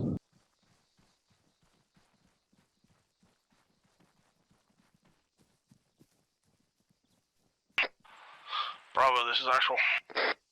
Alright, make the information. This is Bravo. Send it. Bravo, if you look to your right at bearing 07, you see a white tent. Go ahead and take us over there. Your lead's fire team now. Over. Roger that. Alright, we're gonna be moving Copy out. to the Alright, shore hold East here. So Bravo 100. get on point. Actual, this is Copy. Alpha. We're shoring hold there. Moving So east. Bravo get on point. Over. Over.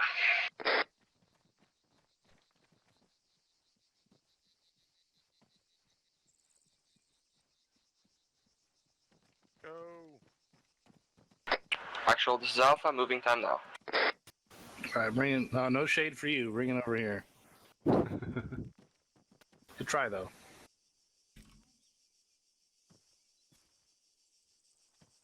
I thought we were still covering, so I was like, no, I'm gonna get under here. No, we're moving on from movement. Cover. Right. Under the cover. Under the cover of sunlight. How we doing, Lieutenant? I doing all right. Not bad. I've seen better, but I've seen far worse. So that's not. All right, everyone here. Affirmative. Affirmative. All right, Bravo. I did find you an automatic implement. Sergeant Gray will be acting as your AR once we continue here. All right. So how we doing so far? Learn a lot. Yep. Yes, sir. Yes, sir. Lots, All right. sir. Yeah, there's a lot. I'm telling you, it's fucking shit ton to go over. All right. So we've now completed the movement phase. Now we're getting to maneuver. All right. Then what is the difference between movement and maneuver? Anybody? Maneuver under fire. Pretty much. Yeah. So movement is simply moving from point A to point B using those control measures such as rally points, objective rally points, etc. Maneuver is now we're in contact. So we do not move on the enemy, we maneuver on the enemy. All right. So when we talk about fire maneuver, there's three different parts that we consider. So we have the assault, the support, and security elements. So the assaulting element, and it provides rear security during the initial movements. In the movement phase, the assault element is usually in the rear. All right. And they're acting as the maneuver element for the patrol.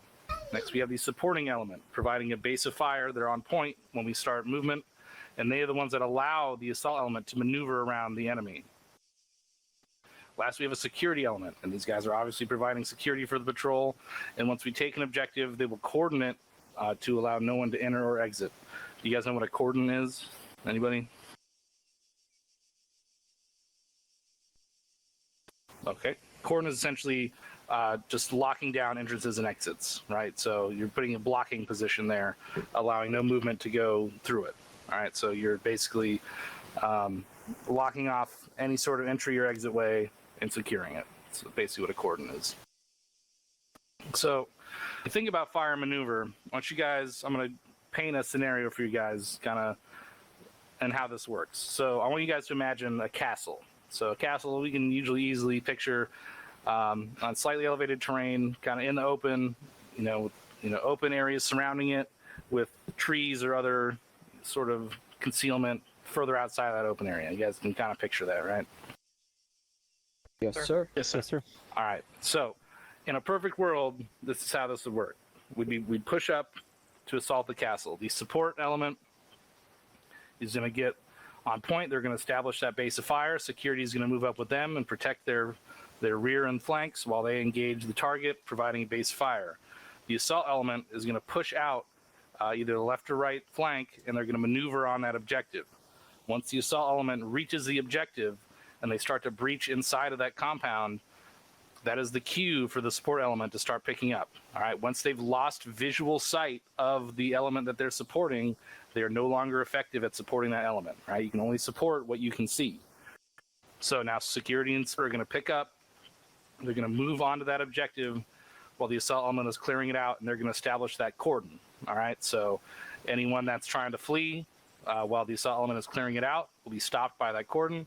We'll secure them, and that also is going to be the cue for support to set up their weapons back outward in case there's enemy QRF or people coming back in to try and counterattack.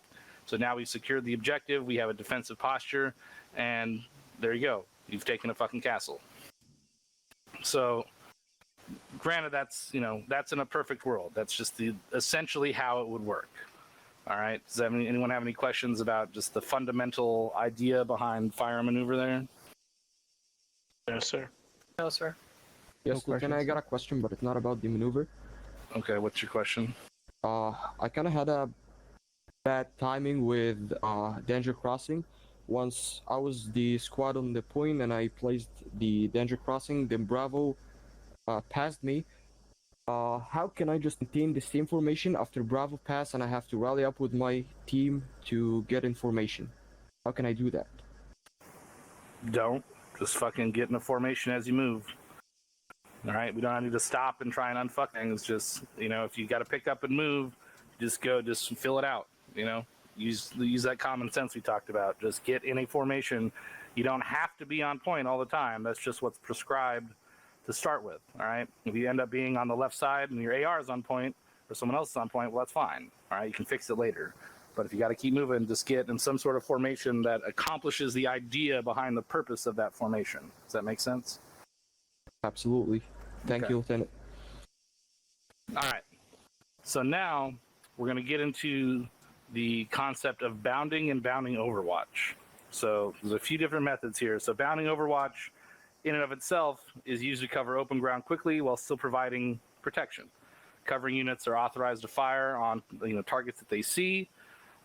Moving units need to be aware of moving across, covering fire arcs. So that means when you're moving up, you don't want to run in front of the fire line that is protecting you because now they are no longer effective.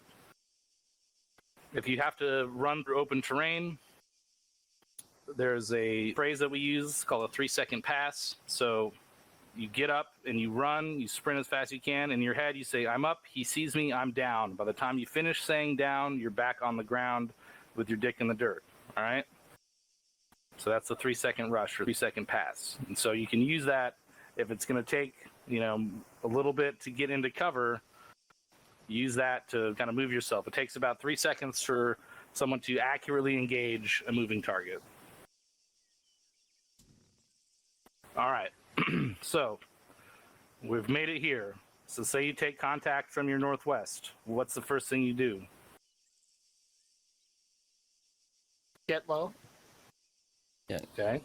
Anyone else? Making a base of Position. fire and maneuvering. Okay, you're kind of dead. Briglin, what did you say? Get cover. There you go. Get to cover. That's the first fucking thing you do. If there's no cover, get your dick in the dirt. Get down. Become a small target. All right? You want self-preservation first. Do not return fire. First thing you do is get in cover. You take contact. They obviously have you lined up. They're engaging you first. They have the initiative. You want to get in cover.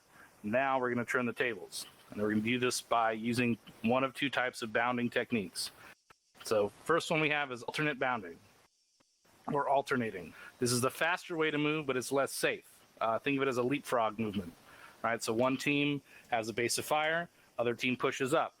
Now, once the other team has that base of fire set, the initial team will push up past them. All right, so this is alternating bounding.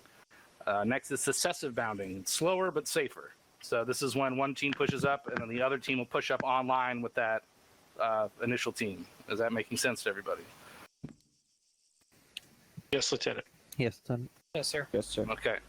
So keep in mind that you do not have to be in contact to use bounding. So if we know that contact is imminent, or if we're pushing into a town or position that we know is occupied, we can start doing alternating bounding to push up on that objective. So if they do start engaging, we have a base of fire already set, right? So we have one team already ready to engage while the other team is maneuvering, and we've already got our security set up, right? So keep that in mind. Bounding isn't just for when you're in contact. Obviously, we use it while we're in contact, but it can be used to increase your defensive posture while pushing on an objective. I assume, Right. Lieutenant, bounding is both forward and backwards. It's That's just a movement. correct. Yeah. That's correct. Bounding is a vertical movement, I guess you'd call it. It's front and back. You can bound backwards as well if you have to break contact. And then peeling would be a lateral move. Cover peeling when we get to the end of this course. So this is going to be a dry fire course. We're going to practice some bounding. If you look to your left, my right, you'll see these nice little rock walls set up for you here. All right, I want one fire team to get over here on my right, another fire team further down the wall. All right, and you guys are going to bound up by fire teams till you reach the last wall. I'm going to start with successive bounding, and then you'll see it'll naturally turn into alternating bounding as you get further down the course. All right, the idea here, the way this is going to work. So I want the team on the right to move first. All right, what team is this? Alpha. It's Alpha. Okay, so you got to get online here, get in cover, like you just took contact. All right, so Bravo, what you're going to do, you're going to call the Alpha and say, all right, Alpha's set covering. And then Alpha's going to say, Roger, we're bounding. Once you do that, you're going to move up to this rock wall over here. Alpha's going to get set. Every person in the team is going to call, hey, I'm set. And once the team leader hears that, he's going to call back to Bravo. Bravo's Alpha, we're set. Now, Bravo's going to move. They're going to move up to the next piece of cover. You're going to just do this, rinse and repeat this whole fucking process until you get to the end. Are there any questions? No, Lieutenant. No, sir. No, sir.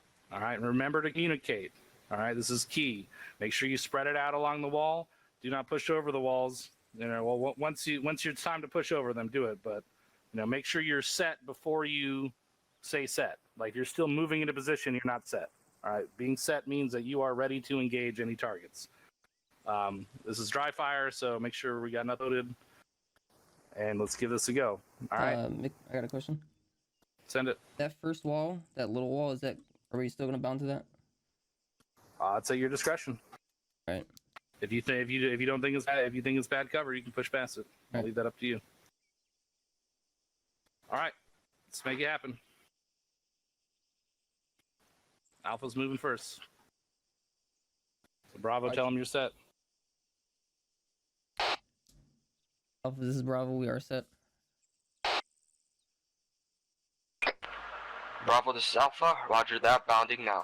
All right, guys, we're bounding to the front right rock wall. You're on the wrong, Alpha, you're on the wrong net. You gotta make sure you release the key and give it a second before you key up on a different net.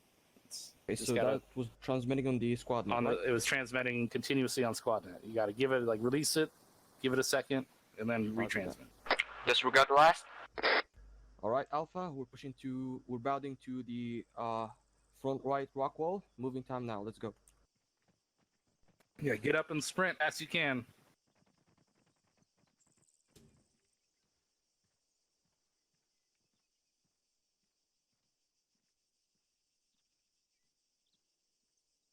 Bravo, this is Alpha. We're all set. Over.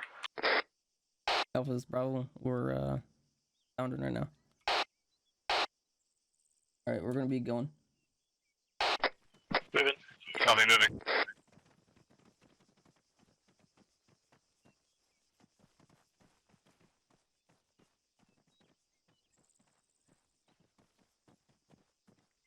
Great set. When you're moving, make sure you stand all the way up and sprint the whole time.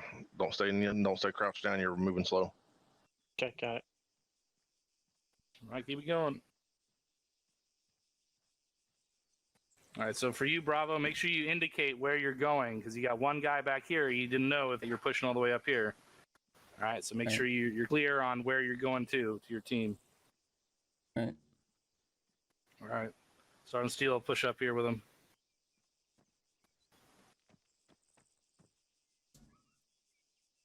All right, so call up to Alpha. Alpha, this is Bravo. We are set. This is Alpha. Roger that. Moving time now. Over. All right, we're moving to the second wooden rock.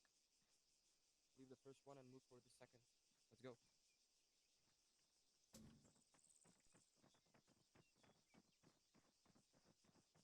Not exactly what I intended, but that's fine.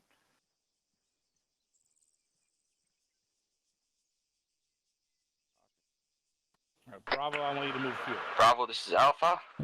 We're set. Over. Alpha, this is Bravo. We're bounded now. All right, we're moving.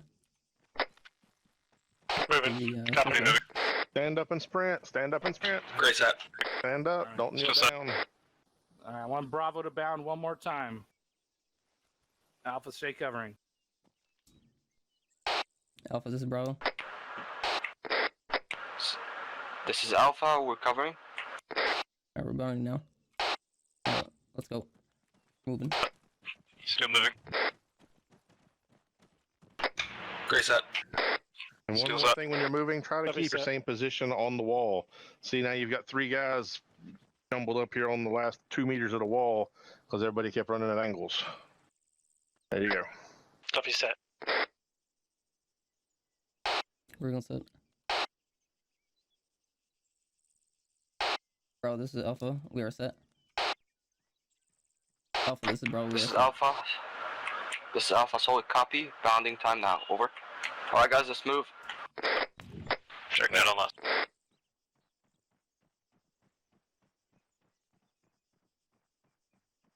I'm off comms with Mike. Get him up here, and then I'll take care of peeling. Copy. Alpha to Bravo, we're set, over. Alpha, this is Bravo. We're gonna be moving. Alright, we're moving. Copy moving. Copy moving. So now we're doing successive, or sorry, alternating. Going Great back set. and forth. W set. Still set. Alpha, this is Bravo. We're set. This is Alpha, solid copy. Moving time now, over.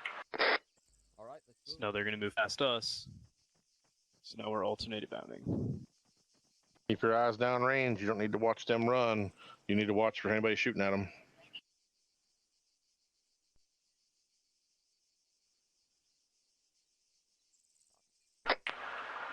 Bravo, this is Alpha, we're all set, over. Alpha, this is Bravo. We're moving. Alright, we're moving. Moving. Watch down range. You don't need to watch them run. Great set. You watch who they shoot at. W set. Still set.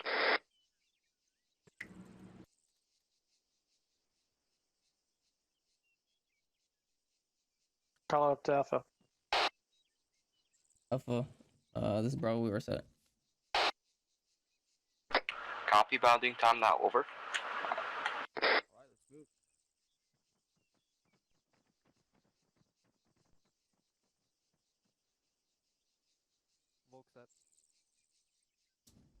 All set, Lieutenant. All right, pause it here. Bring it in a little bit so you guys can hear me.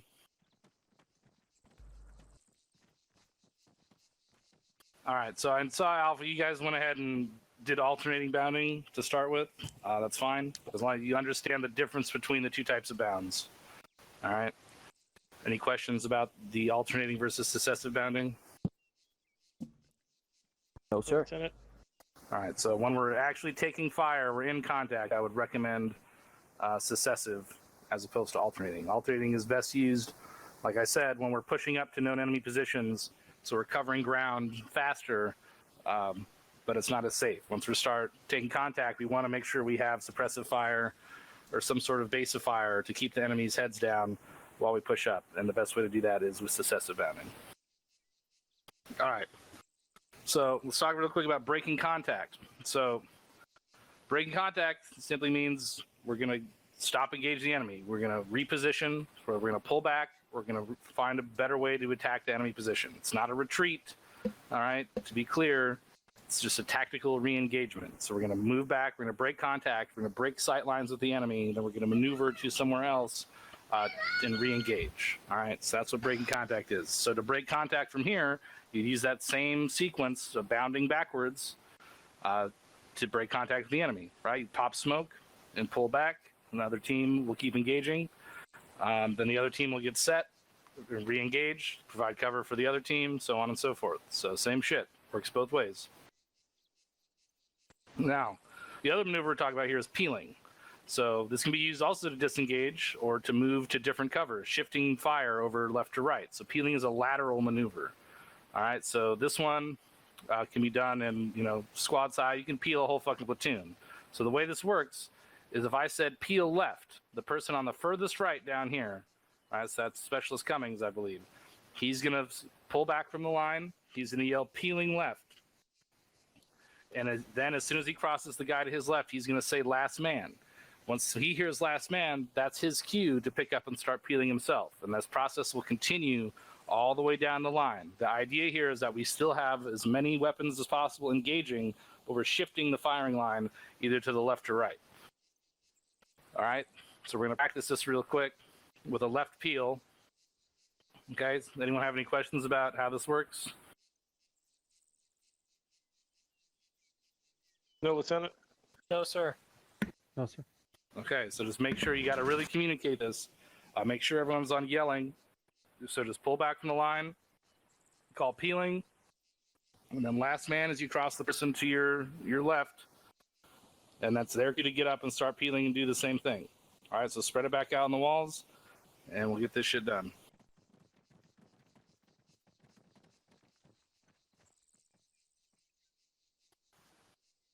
All right, go ahead and initiate your left. Peeling left. Last man. Right. Peeling left, last man. There you go. Peeling left. When you go down to the end, leave a little bit of space. Yeah. Peeling Good left, shit, good last shit. man. Good shit. Going left. Last man. Peeling left, last man. What's your cue, Duffy? Peeling left, last man. Good shit. Gray peeling. All right. Once Last man. Dre's Cummings, you stay. It's not pushed too far. Yeah, all the way down the end. Beautiful. Fucking great. Excellent. All right, bring it in. School circle on me.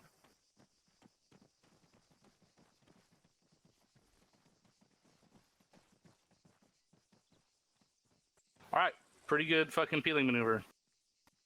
Gotta say, that was fucking good. All right, you guys have any questions about anything that we've covered up to this point? No, Lieutenant.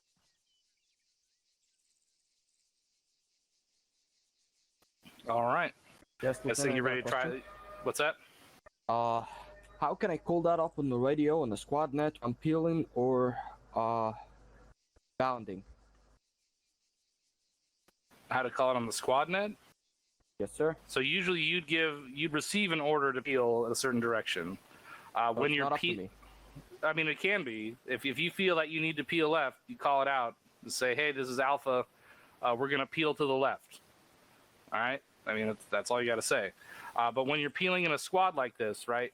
So, people in Alpha can't talk to people in Bravo on the radio with the exception of the team leader. So this is why we have to verbally, communicate out loud if we're peeling by squads, right? So you have to make sure that you're not just using the radio when you're doing these kind of maneuvers. You have to verbalize your actions so that everyone can hear them. So it keeps everyone aware of what's going on. It keeps the situational awareness as high as possible. Does that answer your question? Yes, sir. Thank you. Okay. All right, you guys ready to try this shit in a live fire? Absolutely. Yes, sir. All right. Let's go. All right, go ahead and take lag behind you to bounding Overwatch course.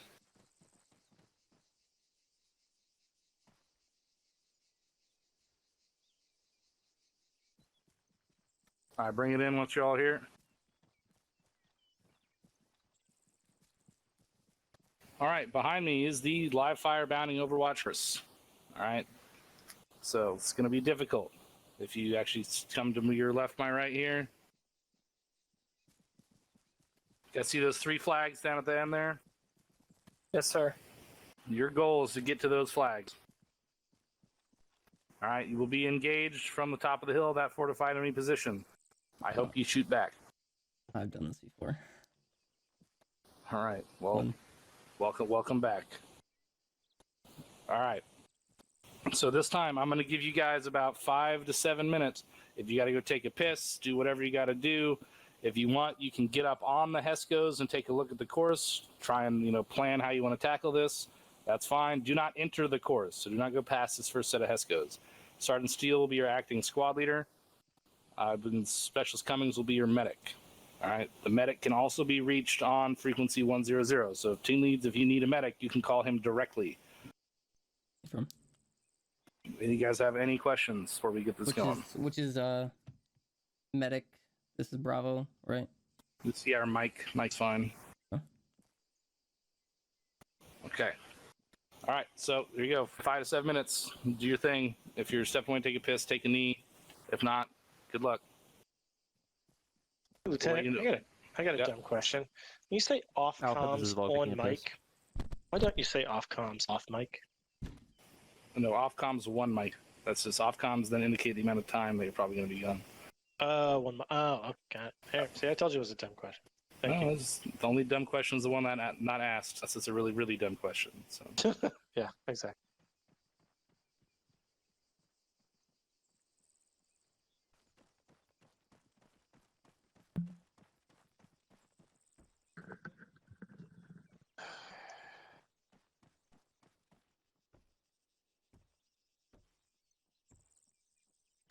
So, from what I can see,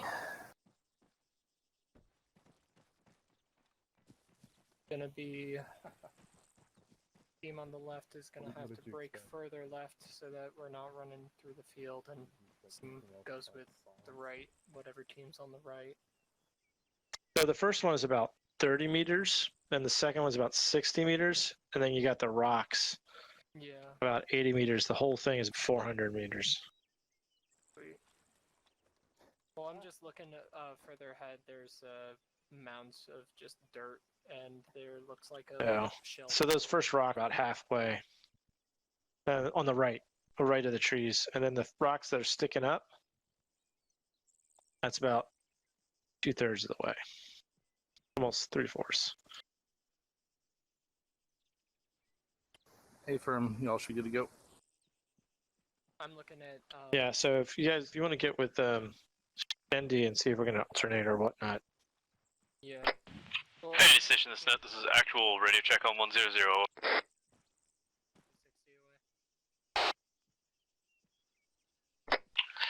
Actual, this is Private Duffy here.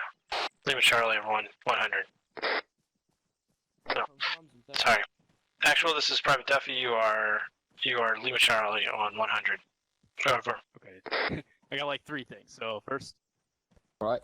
Alright, so yeah, first rung net. Second, you shouldn't be on your squad net. So if you're just a team member, you can have what they were talking about before is having like that other net set up on 100, but you're not going to be listening on it. Right. Does that make No one sense? answered, so I thought I'd do it. But Hey Vol, make sure you got some extra Yeah, so ammo, make sure that you're not on that we're net. just 3 squad, And so then we're running low lastly, on ammo. on squad net, you're gonna end How up many not mags do using you have? names. So like for example, if you do have to get up on there for okay, like 2 right. IC or something, you're Like then Bravo. gonna become I'll go with extra ammo Bravo. then. Yeah, exactly. Alright, I'm Yeah, got it. gonna Alright. carry a box on me also. Main station, this is Gray, radio check on 100.2, over. All right, save confusion. Gray, this is Duffy or Lima Charlie on 100.2. Over. Just Solid copy, Gray out. Main station, this is Private Duffy on frequency 102, 1002. Radio check. Over. Duffy, this is Gray, I got you at Lima Charlie 100.2, over. Roger, over. Or out. damn, I gotta get this right sometime. Did you already do a Okay, radio then check real earlier? quick, if everybody Well, when I first ran, so yeah. 2 things to check Yeah, real so you quick. don't have to do it again. I was just doing like my radio check to make sure you Yeah, guys could hear me and I could hear you. Yeah, but see, I screwed it up so much now. Gotta do it over again. I do not remember this thing. All right, real quick. Actually, I have a couple things now. So Shani and Volk, make sure you're still condition 4. We weren't told to lock and load yet. And then what I'm going to have you do is everybody's going to push, sometimes you'll hear people call it as like your name tape or your colors or whatever it may be, your team colors. So what you're going to do is hold control, hit your Windows key so your self-interact. You're going to have a team management, and then you're going to have join whatever color. So if you're Alpha, go to join red.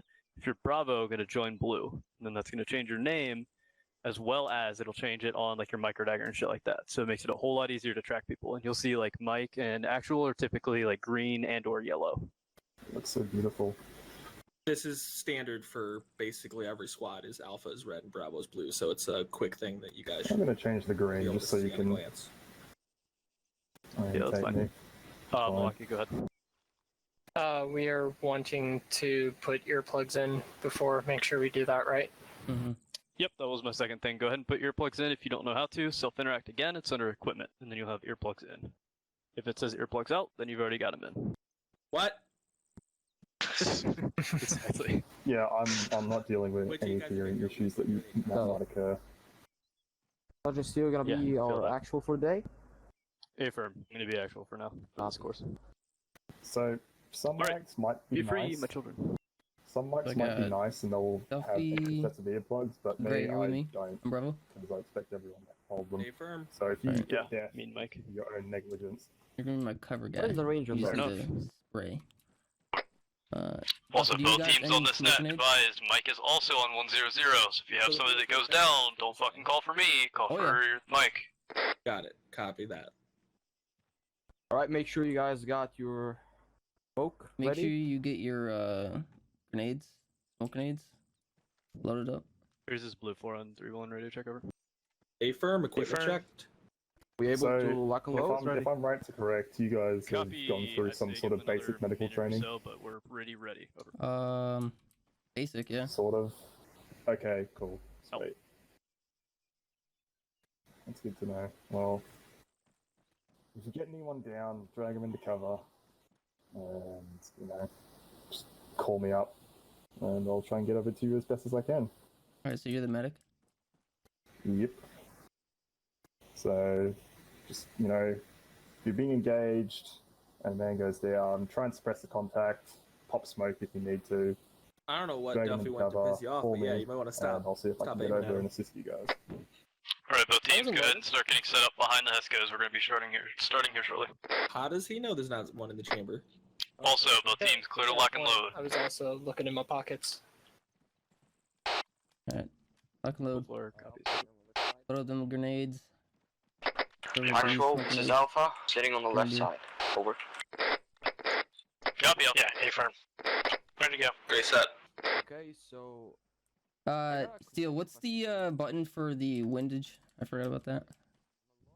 Grab the Shift key. K. Shift K. It's K. A lot key. Okay. I thought it was Control K, but it's not.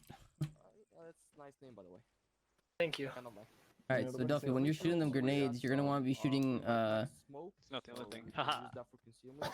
Once I we- have a It's yellow. gonna be I have a yellow fucking- smoke loaded up right now. The wind is low and to the north. Yeah, it's like to the north.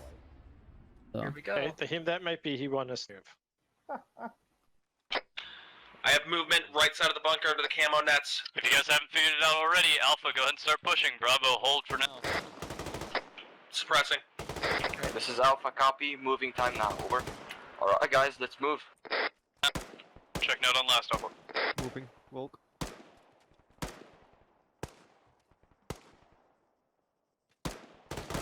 Block key set.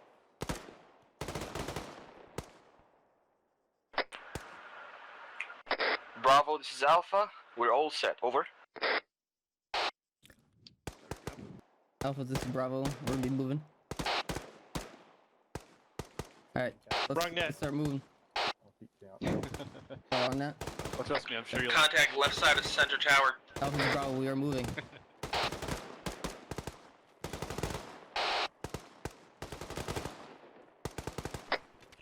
Bravo, make sure you're telling your team that, so you got Moving, struggling moving. back here. Moving. Any eyes in contacts? I want to call for Mike. Negative Milwaukee. Alright, This is AR, Bravo. I need a mic. camouflage towers to the left. We gotta take care of the right. Bravo, do you have somebody down at this time? I do. Copy, Put up suppressing fire, I'm moving. On you. Reloading. No eyes on movement scanning. Correction, right side. Right, get Got fire it. down range. I can patch up.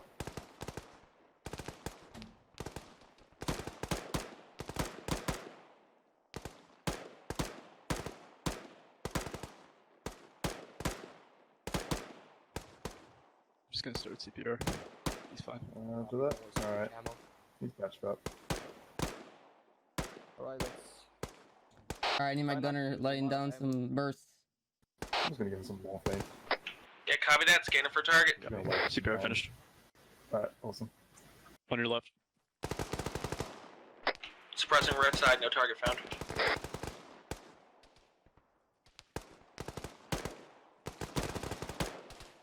Come up. Thank you. Yeah. I'm pinned on the right, shifting left. Taking over. It seems like he is engaging from inside his bunker to the left side. Reloading. That's too many people. I'm going to the right side. Reloading. Keep pounding, guys. Don't get stagnant here.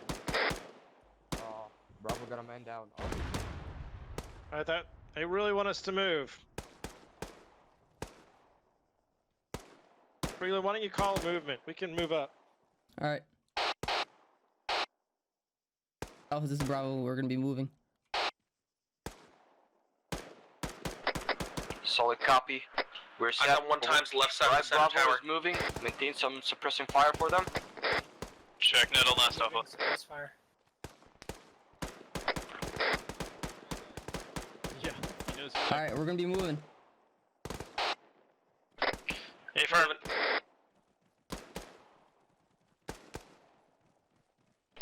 Are we moving to the smoke or pushing through it? Moving to it. Duffy set. Gray set up on the right. Reloading. Yeah, everyone check your mags. Alpha, this is Bravo. We're set. Solid copy. Alpha's Great moving set. time now. Ooh, he's got me super pinned on the right. It's coming from the left side bunker. Affirm. I can't see that there is smoke right now.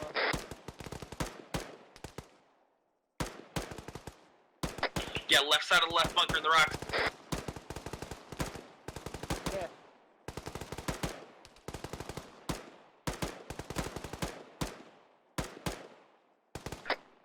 Both teams, be mindful about your smoke placements. Your base of fire can't cover you if it's right in front of their face. He moved, don't see him. Bravo, this is Alpha. We have eyes on contacts left side in the compound. Over. Reloading. Affirm. Bro. Roger that. How far up are they? They are 500 meters and up.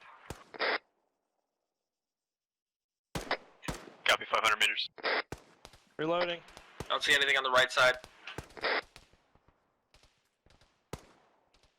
The comms have been pretty good so far, so I'm just gonna bug them. Where do you want it? One go is moving 340 left to right up the top of the bunkers, about 500 meters. Eyes on, just to the left of the right camo nuts. Right where that bush is. Both teams again, don't get Alpha, this is stagnant. Bravo. One of your teams is already set. We're gonna be pushing. Let's go. Alright, he has me pinned. Bravo, this is Alpha. We're set. Over. If they're gonna sit and suppress for days. We're gonna be moving. Okay, where are we moving, Briglin? We're let the smoke boom up, and we're gonna be pushing past to the wall. The concrete walls on the right. Yep. Where do you want this? Concrete walls on the right. Okay, ready to go. Go. I'm gonna move up what they do. Moving. What are we doing? Yep. Concrete. Concrete walls on the right. Jesus. Copy. Firing. Actual, this is Alpha. We're taking some sort of auto cannon. Over. Copy that. Let's get you moving. Then the other team looks like Hey, they're Trent. pretty set. Start moving up to the fucking concrete. Duffy set. Alpha, this is Bravo. We are set. Gray only has Alpha, eyes solid on the P. left We are side moving because time now. Over. Moving to the right. Bunker, right bunk. Reloading. Don't have eyes.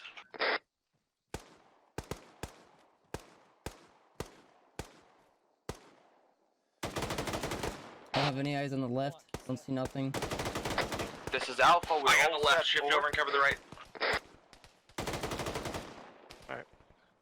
Yeah, we're taking fire from the right side. Copy Alpha, Bravo, continue to move then.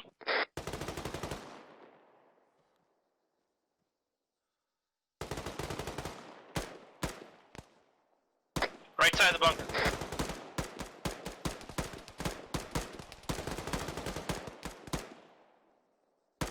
Okay, I'm ready to move. Alright, I need my grenadier to pop a yellow smoke to the left of the tree. Copy. Okay.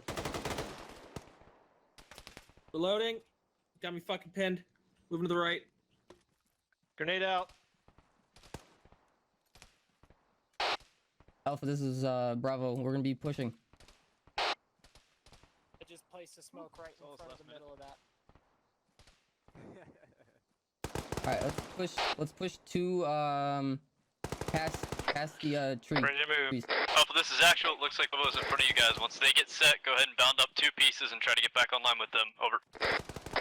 Solid copy on last. This is Alpha. We need a medic on our position. We're at the concrete wall to the left side. Over. Duffy set. Alpha, this is Bravo. We are set. My copies on the really close. We're gonna be holding. Where'd you guys go? Until you get up online.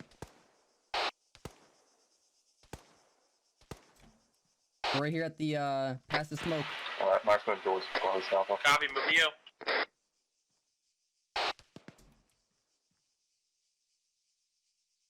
Past the Scanning for trees. target, scanning. Moving to the right.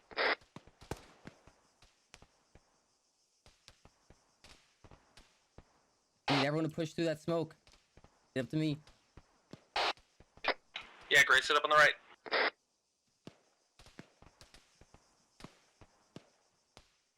I think he's up. Already moved up. All stations on this net. This is Alpha. We just deployed green smoke on the left side, just for concealment. Over. Copy, Alpha.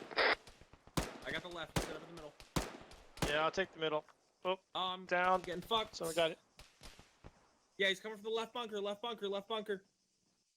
Alright, I'm watching. I'm watching right.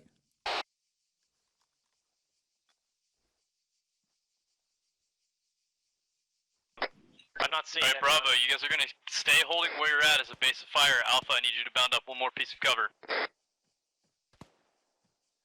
Up, middle bunker. Alpha, solid yeah, copy. yeah, Down yeah. Middle behind camo. us. Over. He's moving. He's moving to the right bunker. Copy out. I'm behind you just a little bit behind this rock. I'm checking my mag.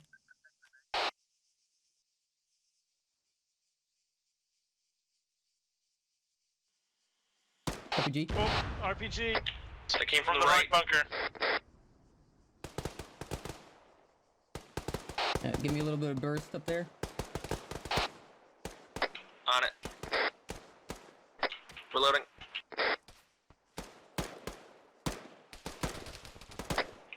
Alpha, this is actually the right you guys bunker. pop smoke and move up time now. We gotta get back online. Loading. This is Alpha. Smoke deployed. Moving time now. Roger out.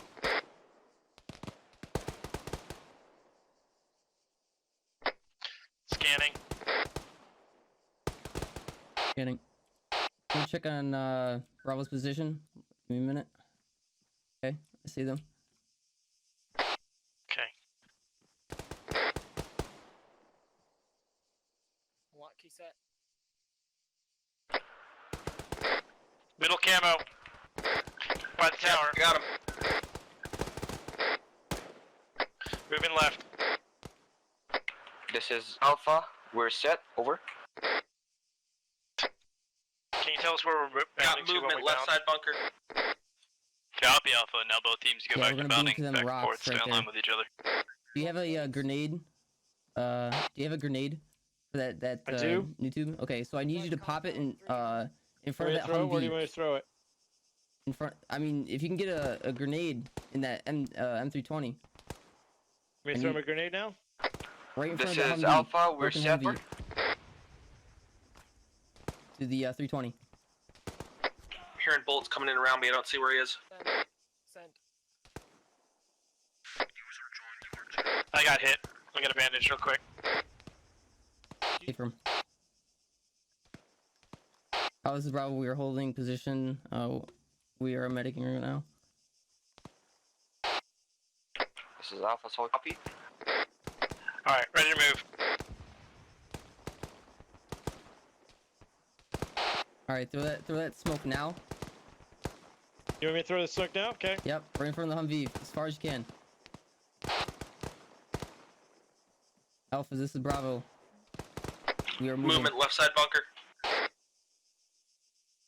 We are pushing to the rock in the middle, the big ass rock. Copy. Which one to go? Moving. Oh no. Moving.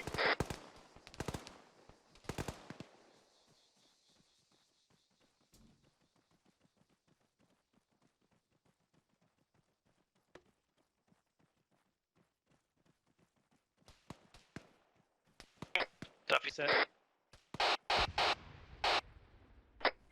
Gray's still moving. Setting up on the left side. Yep. Scanning. Duffy, don't peek out too much. Alright, so our next cover is gonna be that right tank. Permission to throw every mic up there. Want to spot someone? Keep talking to each other, guys. Keep working together. Do you have grenade smokes? I have 40 mics and I have 8 smoke. Yep. Okay, well I need a 40 mic smoke up This on is that Alpha, we H need to barrier move. Over. on the next time we This is go. Bravo. Yeah. I think I see someone Yeah, left yeah. side of the center bunker. A-firm, he's moving left. Copy, Alpha. Bring me. Bravo, this is actually, are you guys set in your position? Alpha, this is Bravo, we are set. Copy, let's get moving. Alpha, IDF is coming in right behind us. Let's go. That was short. Move. Yep.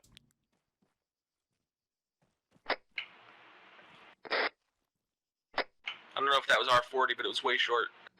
Yeah, that was me. I really need some help with You gotta like double the distance. Yeah. Alright, I think I got jam. What's the jam button? Break. This is Alpha. We just deployed red smoke on ourselves. Disregard the Alright, I red. can't reload. Say again, disregard the red smoke. Over. Okay, I can deploy yellow smoke. Actual copy. Alright, yep.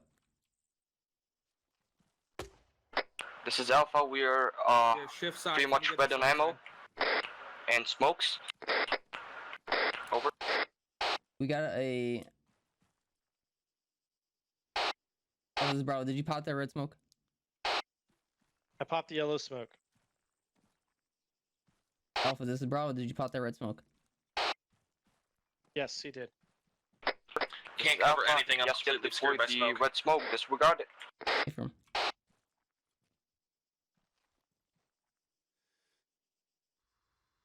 I'm not seeing shit.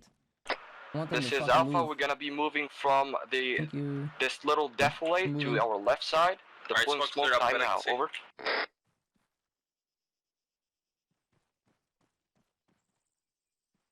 We need to start moving fast.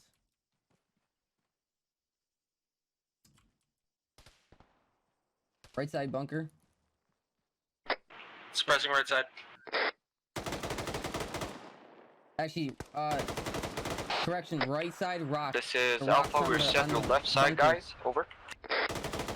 There's the rocks. That 40 was short. This is actual. I'm gonna start popping yellow smoke up on those barricades. We're gonna move when they pop. Pull back.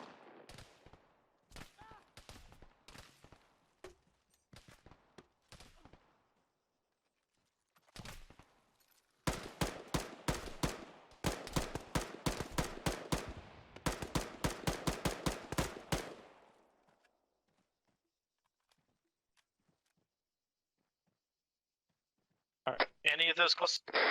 Oh, we got Gray down. You gotta call in the medic. Move. Move.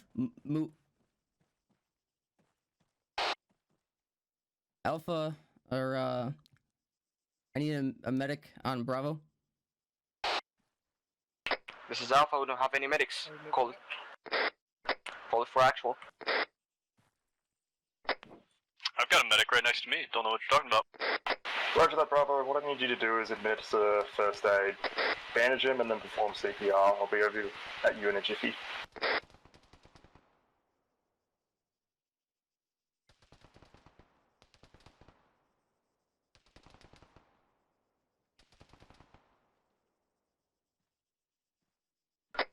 break. This is Alpha. I got a man down. Over.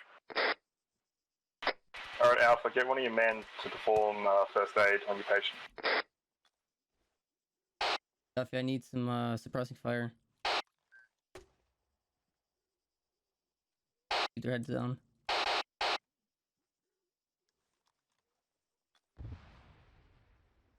Duffy, are you up? Yeah, I'm up behind you. Alright, I need some suppressing fire.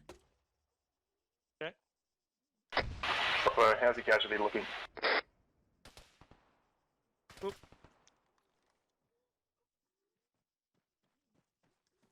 Take shots, don't be afraid to pull back.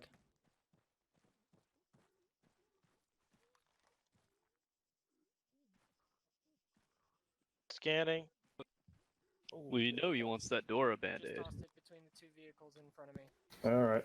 Only you have Good the brother. special ones. Want to push up. I got him mostly fucking patched, but his right arm's fucked, and then he just needs CPR. Yep, got it. Alright. Set up security. Yeah, but he sort of. He's gonna need blood too. Alpha, how's your casualty going? This is Alpha. I'm having some technical issues. I can't carry my my injured man over here. Roger Can't get him out of the open. Roger that. If you can't pop smoke, lie down, break, and start bandaging him. I'm pushing morphine on him. This is actual. I'm on him. I'll get him over there.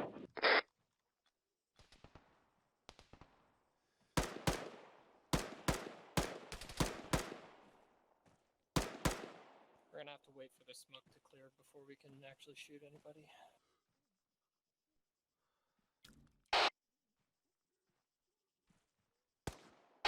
Grades up. Alpha to Bravo. Do you still have some 40 mics? HE? Crossing. Hey, do we got any HE grenades for the 40 mic? Yes, I do. I have HE as well. Alright, we need to put some up there. Alpha, this is Bravo. We do So have I 40 copy. mic We got mics. We're multiple gonna send contacts some. on the left compound. See if left you can side. pop some 40 mics on them. Eyes on one times moving, left side. Left side bunker. Got it. There we go. That was short. Yep, one more. Bump it out another 10 meters. Ah, Way shorter. I can help with. I never used one of these, so. Alpha, this is Bravo. We're He's gonna got to be range pushing. it. This is Alright, Alpha. we're Wait gonna be one. push. Over. Whoa, Bravo, super okay. pin on the right. Do you know how to change the range Ranges. on that, Duffy? Disregard. Now I do. There you go. Go across the Alright, front, your just to casualty's your been right, to your stabilized. left. It should be up momentarily. Still short, about 20.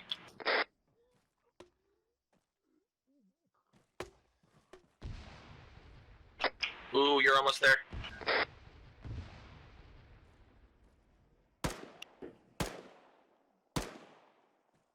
Ready. Alright, both casualties This are up. is Teams Alpha. keep You're clear to move. We are set. Over.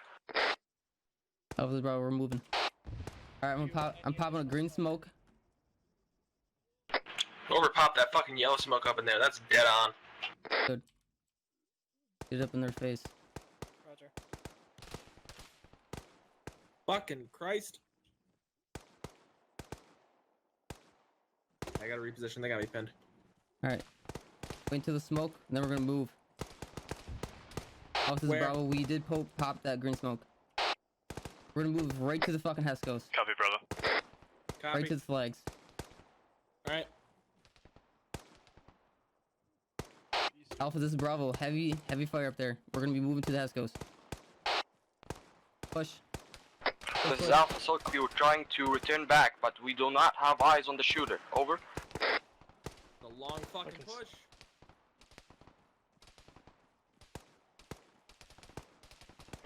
Grace here, moving to the right. Lucky hit. Bandaging now. This is actually he was off on the far Bravo, we northeastern are side in the right.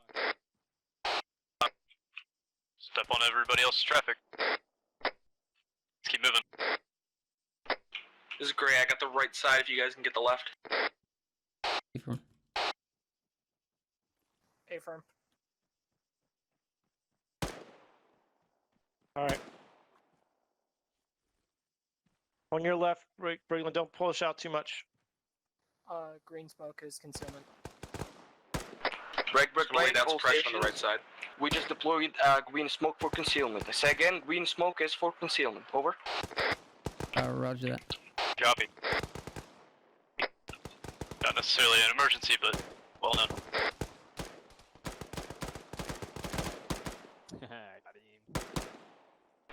Grace reloading. Clock moving. Stay down. Up here, Move, to your left. I am orange on ammo. All stations, NX, condition for your weapons. Ceasefire. That was kinda cool. We all made it, so. Send it down to your team. Ceasefire. Ceasefire. I don't know who's still shooting, but Well, it's definitely condition not my 4. guys. So Brigland, call it down on your rung now. Lucky, great fucking job, man. I get what he's doing. Yeah, there we go. Teams, if you have not sent it down to your fire team yet, tell them that we are indexing to ceasefire.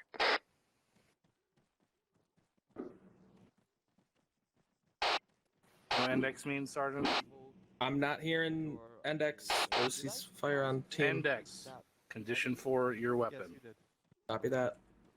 They have a lot of guys. Yeah. Oh, that was okay.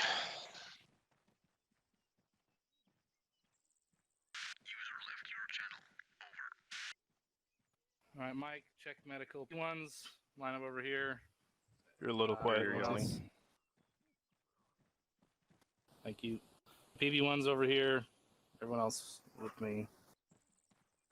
Anyone need medical attention? I'll get him as I feel a usual. little bit of pain, but I'll be fine. Yeah. Well, we got the doc here to carry in. All right.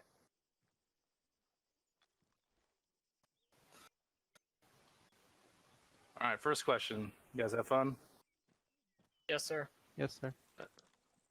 That was a mixed. Well, it depends, Lieutenant. If we made it successfully, and it's fun. Fun without successful is not a thing. All right. Fair enough. You guys did, in fact, successfully make it to the objective. So, good job. So, I'm going to start off. What we're going to go into now is called the AAR. All right, the after action review. So, this is where we talk about what we've seen as instructors, areas that need correction or things that you guys need to work on. We generally don't touch on things that you did well, although we probably will, because this course is meant to be a challenge. That's the whole point of it. We would probably never do this in an actual operational sense, assaulting uphill towards the position without just fucking railing that shit with casts and mortars first. All right, so this is meant to put you at a distinct disadvantage for this course. It's meant more of a stress test to see how you guys handle yourselves. And overall, you guys did pretty fucking good. So good job. But a reminder, when we talk about the AR stuff you need to work on, we're not here to hold your hands and fucking pat you on the back. We're here to do our jobs as instructors, point out things that you guys need to improve, become better members of this unit. All right, so I don't give a shit about your personal feelings. None of us do. So when we say things, you're not trying to fucking make a personal attack at you. We're simply just doing our jobs as instructors to make sure you guys understand what you need to work on. Is that clear? Mm-hmm. Yes, sir. Yes, sir. Yes, sir. Yes, All right. LT. Excellent. Okay, so to kick this off, I'm going to hand it to Sergeant Steele as your acting squad lead to go over anything that he had in his notes. Sergeant Steele. Thank you, sir. All right. So there's a couple things I'm going to kind of just brush over because there were a few things that I was kind of spot checking and correcting while I was on the ground with you guys. So I will just touch on those quickly for the guys that weren't around or didn't hear it. So one of the big things that I had mentioned was your smoke position. So you guys did actually pick up about maybe the second barricade or so from then on using smoke, and that's good. So you were moving cover to cover, using that smoke when you had to go out into the open. However, one thing that was happening near the beginning is that the smoke usage was going right in front of the cover that you were going to. or your other smoke might end up being right in front of your team that was already setting base of fire for you. So the problem with that is that if you smoke the other team that's supposed to be holding base of fire, well, they can't really hold a base of fire for you. You know, they can't cover for you if they can't see. So make sure that you don't blind the other team that's setting for you, and then make sure you don't blind yourself as well, because I saw the very first smoke, I think, that went out. It went in front of, like I said, that second barricade you guys were moving up to. Once you got set there, everyone was like, well, where the fuck do I shoot? Because there's a smoke right in front of my face. So hopefully that kind of, you know, clicked on a light bulb in your brain and was like, hey, maybe I shouldn't throw a smoke right in front of where I'm going to be going. So just make sure, kind of be mindful of where you're actually positioning the smoke. So that's a kind of a small nitpicky thing, which is actually really good, the fact that a lot of what I have is nitpicky. So anyway, moving on. Another thing that that I kind of touched on just on the ground is that make sure if you have a guy that just needs to be bandaged or something like that, make sure that you're not calling for a medic to come over and bandage up your guys. That's not what the medic is for. And on a separate note that's kind of similar, if somebody needs like pain management, for example, that is something that is worth sending up, but it's not going to be something that's urgent. So be mindful that if somebody needs pain management, like they can barely see, and that gets sent up, if the medic's doing something else, like trying to get someone up, then they're going to get to them when they can. If they're awake and able to fucking shoot, then they're fine at that point, all right? So just kind of leveling out what's going to be urgent, what's important, things like that, what's kind of not as important. So that was another thing that I saw. Moving past that, things that I didn't quite talk about was one big thing that I always try to cover is communication, whether good or bad, because like we've mentioned multiple times, it's a key factor for us here. So I will say both the team leaders, you guys comms, were actually pretty good as far as the squad net went. When it actually was coming up. There were a few times where I had to kind of nudge you guys and say, hey, keep communicating, keep working together. But, you know, we don't expect you guys to be outstanding team leaders or some shit like right off the bat, right? So I don't expect you to be able to juggle the two nets instantly. But do be mindful that you do have your sister team on that net. You've got your squad leader, you've got a medic, you got all kinds of other people that you can talk to, and you've got that can set up, the word is escaping me, but they can help you out, all right? Great question. Send it. Is the squad for all the trainings, everything is so there's always a medic on 100, or is that not? So just to answer that question really quickly, there's going to be a medic that's going to be on your squad net. So we do have squad mics. All right, so kind of breezing through a little bit of the rest here. One of the biggest things that I noticed, and I even called this very early on, you can ask your current mic today, Specialist Cummings, that I was like, yep, they're going to run out of ammo and equipment. I called that at the very beginning, and then you guys got near the end, and I heard one call already that you guys were red on ammo, things like that, right? And pretty low on smoke, too. So one thing to be mindful of is, like we mentioned, this is kind of why on day one we went over our rates of fire, right? So if you're suppressing, things like that, you're going to be wanting to use a sustained rate of fire. You want to make sure that you're slowing down, try to conserve your ammo, because then you're going to run into a situation like you did, where even in a short sprint, small course like this, you were pretty much out of ammo near the end. So always be mindful of your equipment usage. Don't be afraid to use it, but you got to be conservative with it and make sure you know when to go through it and when not to. So to just kind of briefly touch on specifics on that, for example, if you're suppressing an area, make sure that you're actually using effective suppression. So that's kind of one, again, sort of a nitpicky / advanced kind of topic, I guess. But really what you want to be looking for is keeping your enemies' heads down. That's the point of suppressing, right? The point of suppressing isn't to be just blindly shooting wherever the fuck you might think in a 100-meter area that you think the enemy is. So if you see somebody pop up in a bunker that's off to the right, that's where you need to start suppressing. Start using your sustained rate of fire over there, keep their head down. That's the point. If there's nobody that's around that you have visual on that aren't popping up, things like that, it doesn't hurt to send a few rounds out, but you don't want to be suppressing that area because, at that point you're just wasting ammo. So there's a difference between effectively suppressing and then basically just using your ammo for shit that's not going to help you out. Outside of that, those are really kind of the big nitpicky things that I had. You guys actually did bound fairly well. It could have moved a little bit faster, but again, not expecting team leaders to be able to push you guys forward quickly right off the bat. And then, like I said, your communication between the teams and such seemed like it was pretty good. And I wasn't listening to TeamNet, so I don't know how far that was. So for now, I believe that's all I have. Thank you, Lieutenant. All right, thank you, Sergeant. Good notes. Sergeant Perrin, do you have anything from on top of the hill? Thank you, LT. Just a couple things, and usually I touch on them about every time I'm up on the hill. If you pop around the corner and you start taking fire at that corner, move. Don't pop out that corner again. It's already fixed. You're just putting your head where I'm already putting bullets. You're kind of quiet, Sergeant. Oh, no, still. Can you hear me now? Try one more time. Can everybody hear me? Much better. Thank you, Sergeant. All right. To say what I just to say again, if you pop a corner and you're taking fire from that corner, don't pop that corner again. They've already got that spot fixed. Move. Yell for one of your buddies to put rounds at whatever's shooting at you so that you can move.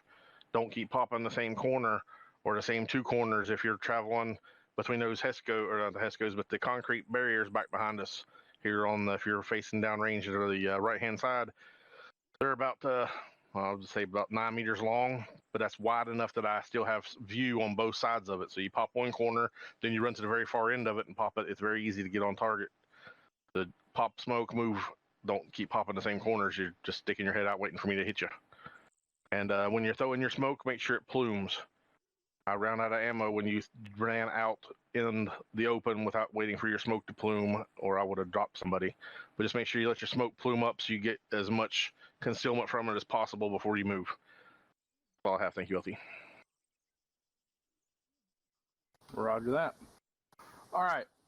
So, from my perspective, overall pretty good. Obviously, we don't expect this to go perfectly, as you know, you guys that are PV1s and team leading today, obviously don't expect that to go perfectly either. But you guys did a pretty fucking good job. I was listening in on both of your fire team nets. Your command and control of your fire teams is pretty fucking outstanding. So keep that shit up. Use of 40 mics is very good. Took a little bit to get them dialed in, but once you did, they were extremely effective. The one thing that I did notice is, you know, at the start, you guys took a little bit to get the fucking wheels cranking, which is pretty normal. Once you did, you guys were pushing up pretty hard. There was one time where Bravo kind of overextended themselves a little bit. So make sure that, you know, you're keeping track of your sister fire team there. Make sure you're not, you know, separating too far so that you're able to support each other effectively. All right, good job calling up the different colors of smoke. And then when you got to this end here, so there was only one person shooting you guys from the hill. You see how one person was able to hold up the entire squad, you know, just when like one or two casualties happen, right? So keep that in mind. You want to try and avoid that situation by properly using cover, proper use of smoke, and, you know, aggressive actions. Violence of action is a big, big factor here. There was a time where, you know, a couple smokes might have been wasted when you could have used them to push all the way up to the flags here, but you guys kind of hung back for a second. All right, so keep that in mind. Tempo and violence of action are key factors of how we succeed as a light infantry unit. But overall, pretty fucking good job tonight. Pretty pleased with what I've seen thus far. All right, any fill-ins have any comments? Sergeant Gray, Specialist Cummings. Negative LT. No, you guys did quite well medically. Like, obviously, maneuvers like this, I've always seen people go down, so you guys did pretty well. Pretty light casualties, so good job. All right, roger that. All right, privates, do you have any questions, comments, concerns at this time? This is Private Duffy. Yep, send it. Two things. First of all, did we tag Sergeant Perrin at all? Pretty firm, I got hit. And the second question is, you know, feeling was that sometimes it can be slow and fast. What is the proper timing? What would have been a pace for 506 in, you know, combat? Well, that depends. Depends on what we call MET-TC, right? So MET-TC is an acronym that we use as kind of like a broad blanket to describe, you know, depends on the situation, right? So what it stands for, so you know, is mission, enemy, terrain, troops available, time, and civilian considerations. All right. So we take all those factors and combine them, and that's going to dictate kind of what the situation is. So oftentimes you'll ask a question and you'll say, well, that's Met TC dependent. That's what that means. So when we're in heavy contact and, you know, we need to think about our plan of action a little bit further, yeah, it's going to be a little bit slower. So, you know, at the end here, you guys you took your time to figure out how you're going to get there without getting fucking annihilated. And that's good. All right. I mean, it's hard to say situationally when it's time to push and when it's time to be a little more cautious and tactical about things. Like if you're getting IDF coming in, you want to fucking move fast because they've dialed in that position. You want to get out of there. If you've got time to like look at a more tactical maneuver, then that's fine. But you know, there's really no direct answer to that question, if that makes sense. Yeah, got it. Thank you, Lieutenant. And also thank you to Private Bricklin. I've done some FTL stuff. It's stressful, and I really appreciate how calm he was. So thanks for that. Right, good trip. Lieutenant, this is Shindy, Private Shindy. Send it. I got two things. First of all, I don't know, I'm just curious about this. I had a problem with dragging Volk. He got hit. I called it on the radio that I got a man down. I tried to drag him behind cover since he got hit in the open. Some Arma things, physical, magical things happened. He just disappeared and teleported back. I tried to... Right, yes, I saw that happen, actually. Okay, I don't know why. One night, when the medic came in, he just, like, accurately pressed on the carry button, got him, and he moved behind the cover. So, I don't know what's just going on. Okay, yeah, don't worry about that. That's a known issue sometimes. If that happens, simply all you got to say is I'm unable to move him from his position, and then people will understand what you're talking about. Okay. Yep, you have to treat him where he's at. Or treat him on his location. All right. I mean, it's a known issue we've encountered, so don't worry about it. Okay. And the second thing, I would be so grateful if you just kind of weight the teams on the movement and cover and returning fire. Since I was one of the guys on Alpha, so I would be so grateful if we just have a rate or something on our job today. Good. Yeah, that's fair enough. Okay. Not the most amazing, but by far not the worst. So above Didn't have a average. KIA, so that was good. KIAs. You guys made it here. You did a lot of fucking good things tonight. So I've seen this course go fucking sideways with the quickness. Yeah. So overall, you guys did fucking really good. One thing I did like a lot is you guys were able to track and accurately engage Sergeant Pear on the hill pretty fucking consistently. So I was pleased to see that. Even though you did burn through quite a bit of ammo, remember that our operations do last or can last up to 3 hours and cover multiple engagements over multiple kilometers of movement. So, you know, that rate of fire shit comes into play really fucking prominently. All right, anyone else? Private Malaki has one posted in group. Well, Private Malaki, send it. Thank you, Lieutenant. What is the control for dragging a downed person? You're going to use your ACE menu. So if you so self interact is left control and Windows at the same time. That's self ACE interactions. And if you just hold Windows, that's interacting with other things or other people. So if you come up to a person that's down, hold the interact button, and you'll see an option to drag or carry. If you're not moving that far, if you're moving 10 meters or less, it's fine to just drag them. If you're going to be moving, quite a distance, it's best to, try and carry them if you can. But however, we did encounter that bug where you weren't able to pick someone up. So sometimes that happens, but that's how you would do it. Thank you, Lieutenant. Yep. Anyone else? Going once. Going twice. Well, I got a comment. Honestly, I was pretty scared when I popped the red smoke, and I remembered when you just told me if you didn't call that on the radio, I'm gonna put some medical motors on your head. So.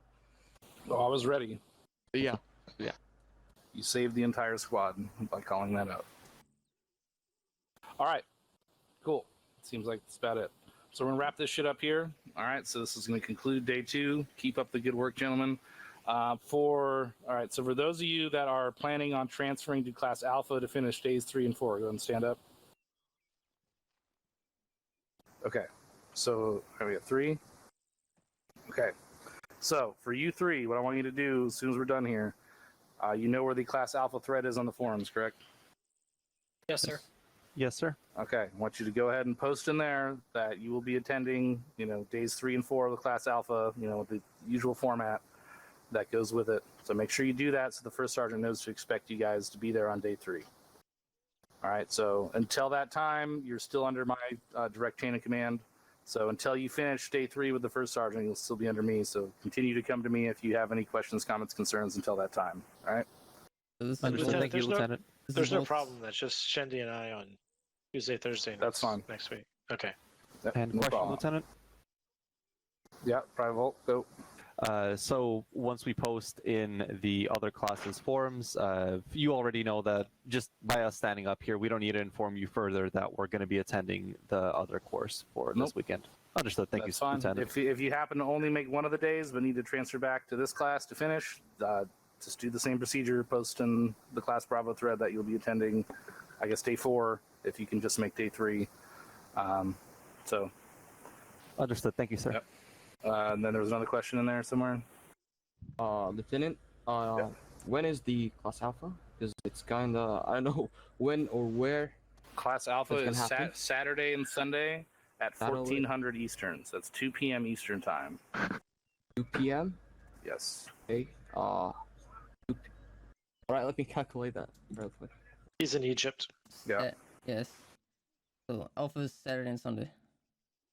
It's gonna be at 9 for me, so I kind of maybe I could change to Alpha. All right. Well, you think about it, and if you are, just go ahead and do the same thing. Post in the class. If it's just gonna be you, Private Duffy, we'll still hold the class because everyone else is transferring. We usually don't do it for just one person, but since that's the case, Well, if you need to move it, Lieutenant, I'm happy to. I can do it if I need to. So just let me know. All right. Well, you go ahead and try to if you can, because we'd prefer it if you guys got through Osut as fast as possible. Right. That's really the goal. I have a higher power that I have to report to. So. Yeah, understood. If not, just let me know via PM on the forums, and we'll figure it out. All right. Yeah. Okay. All right. Any last questions, comments, concerns before we get the fuck out of here? Lieutenant Private No, Malaki. sir. Yeah, Malaki, go. If we're posting in the forum to attend Class Alpha for day 3 and 4, do we just need to say that we are attending day 3 and then just show up for day 4? Or 3 and 4. Yeah, just say you're showing up for days 3 and 4, and then just show up. Okay. Thank you. Yeah, One so question, make sure you're on Lieutenant? time. Send it. Thank you, Lieutenant. Could you go over just the initiating a danger crossing until near side set is called? Okay, so the procedure is going to be usually the squad leader will call, all right, hey, set up a danger crossing. Whoever the point team is, will say, hey, set up a danger crossing right here. All right. What's going to happen? They'll say, Roger. Team leader is going to say, all right, team 1 should be themselves and they are. They're set up on the near side. And then they're going to go. Let's go set up on the near side. You're going to say that you're set to your other half of your fire team. They're going to run, call crossing. Once they cross, check out the other area, make sure it's clear. They're going to set up. Once they say they're set, you call back to the squad leader. Squad lead, this is Alpha, danger crossing is set. That's it. Thank you, Lieutenant. That'll be all for me. Yep. Private Shandy? Sir Lieutenant, what's again the procedures for signing up for Class Alpha? Just reply for a form, hey, Private Chandy will attend to Class Alpha, or is there any procedures? Oh, just post in the forums in that thread.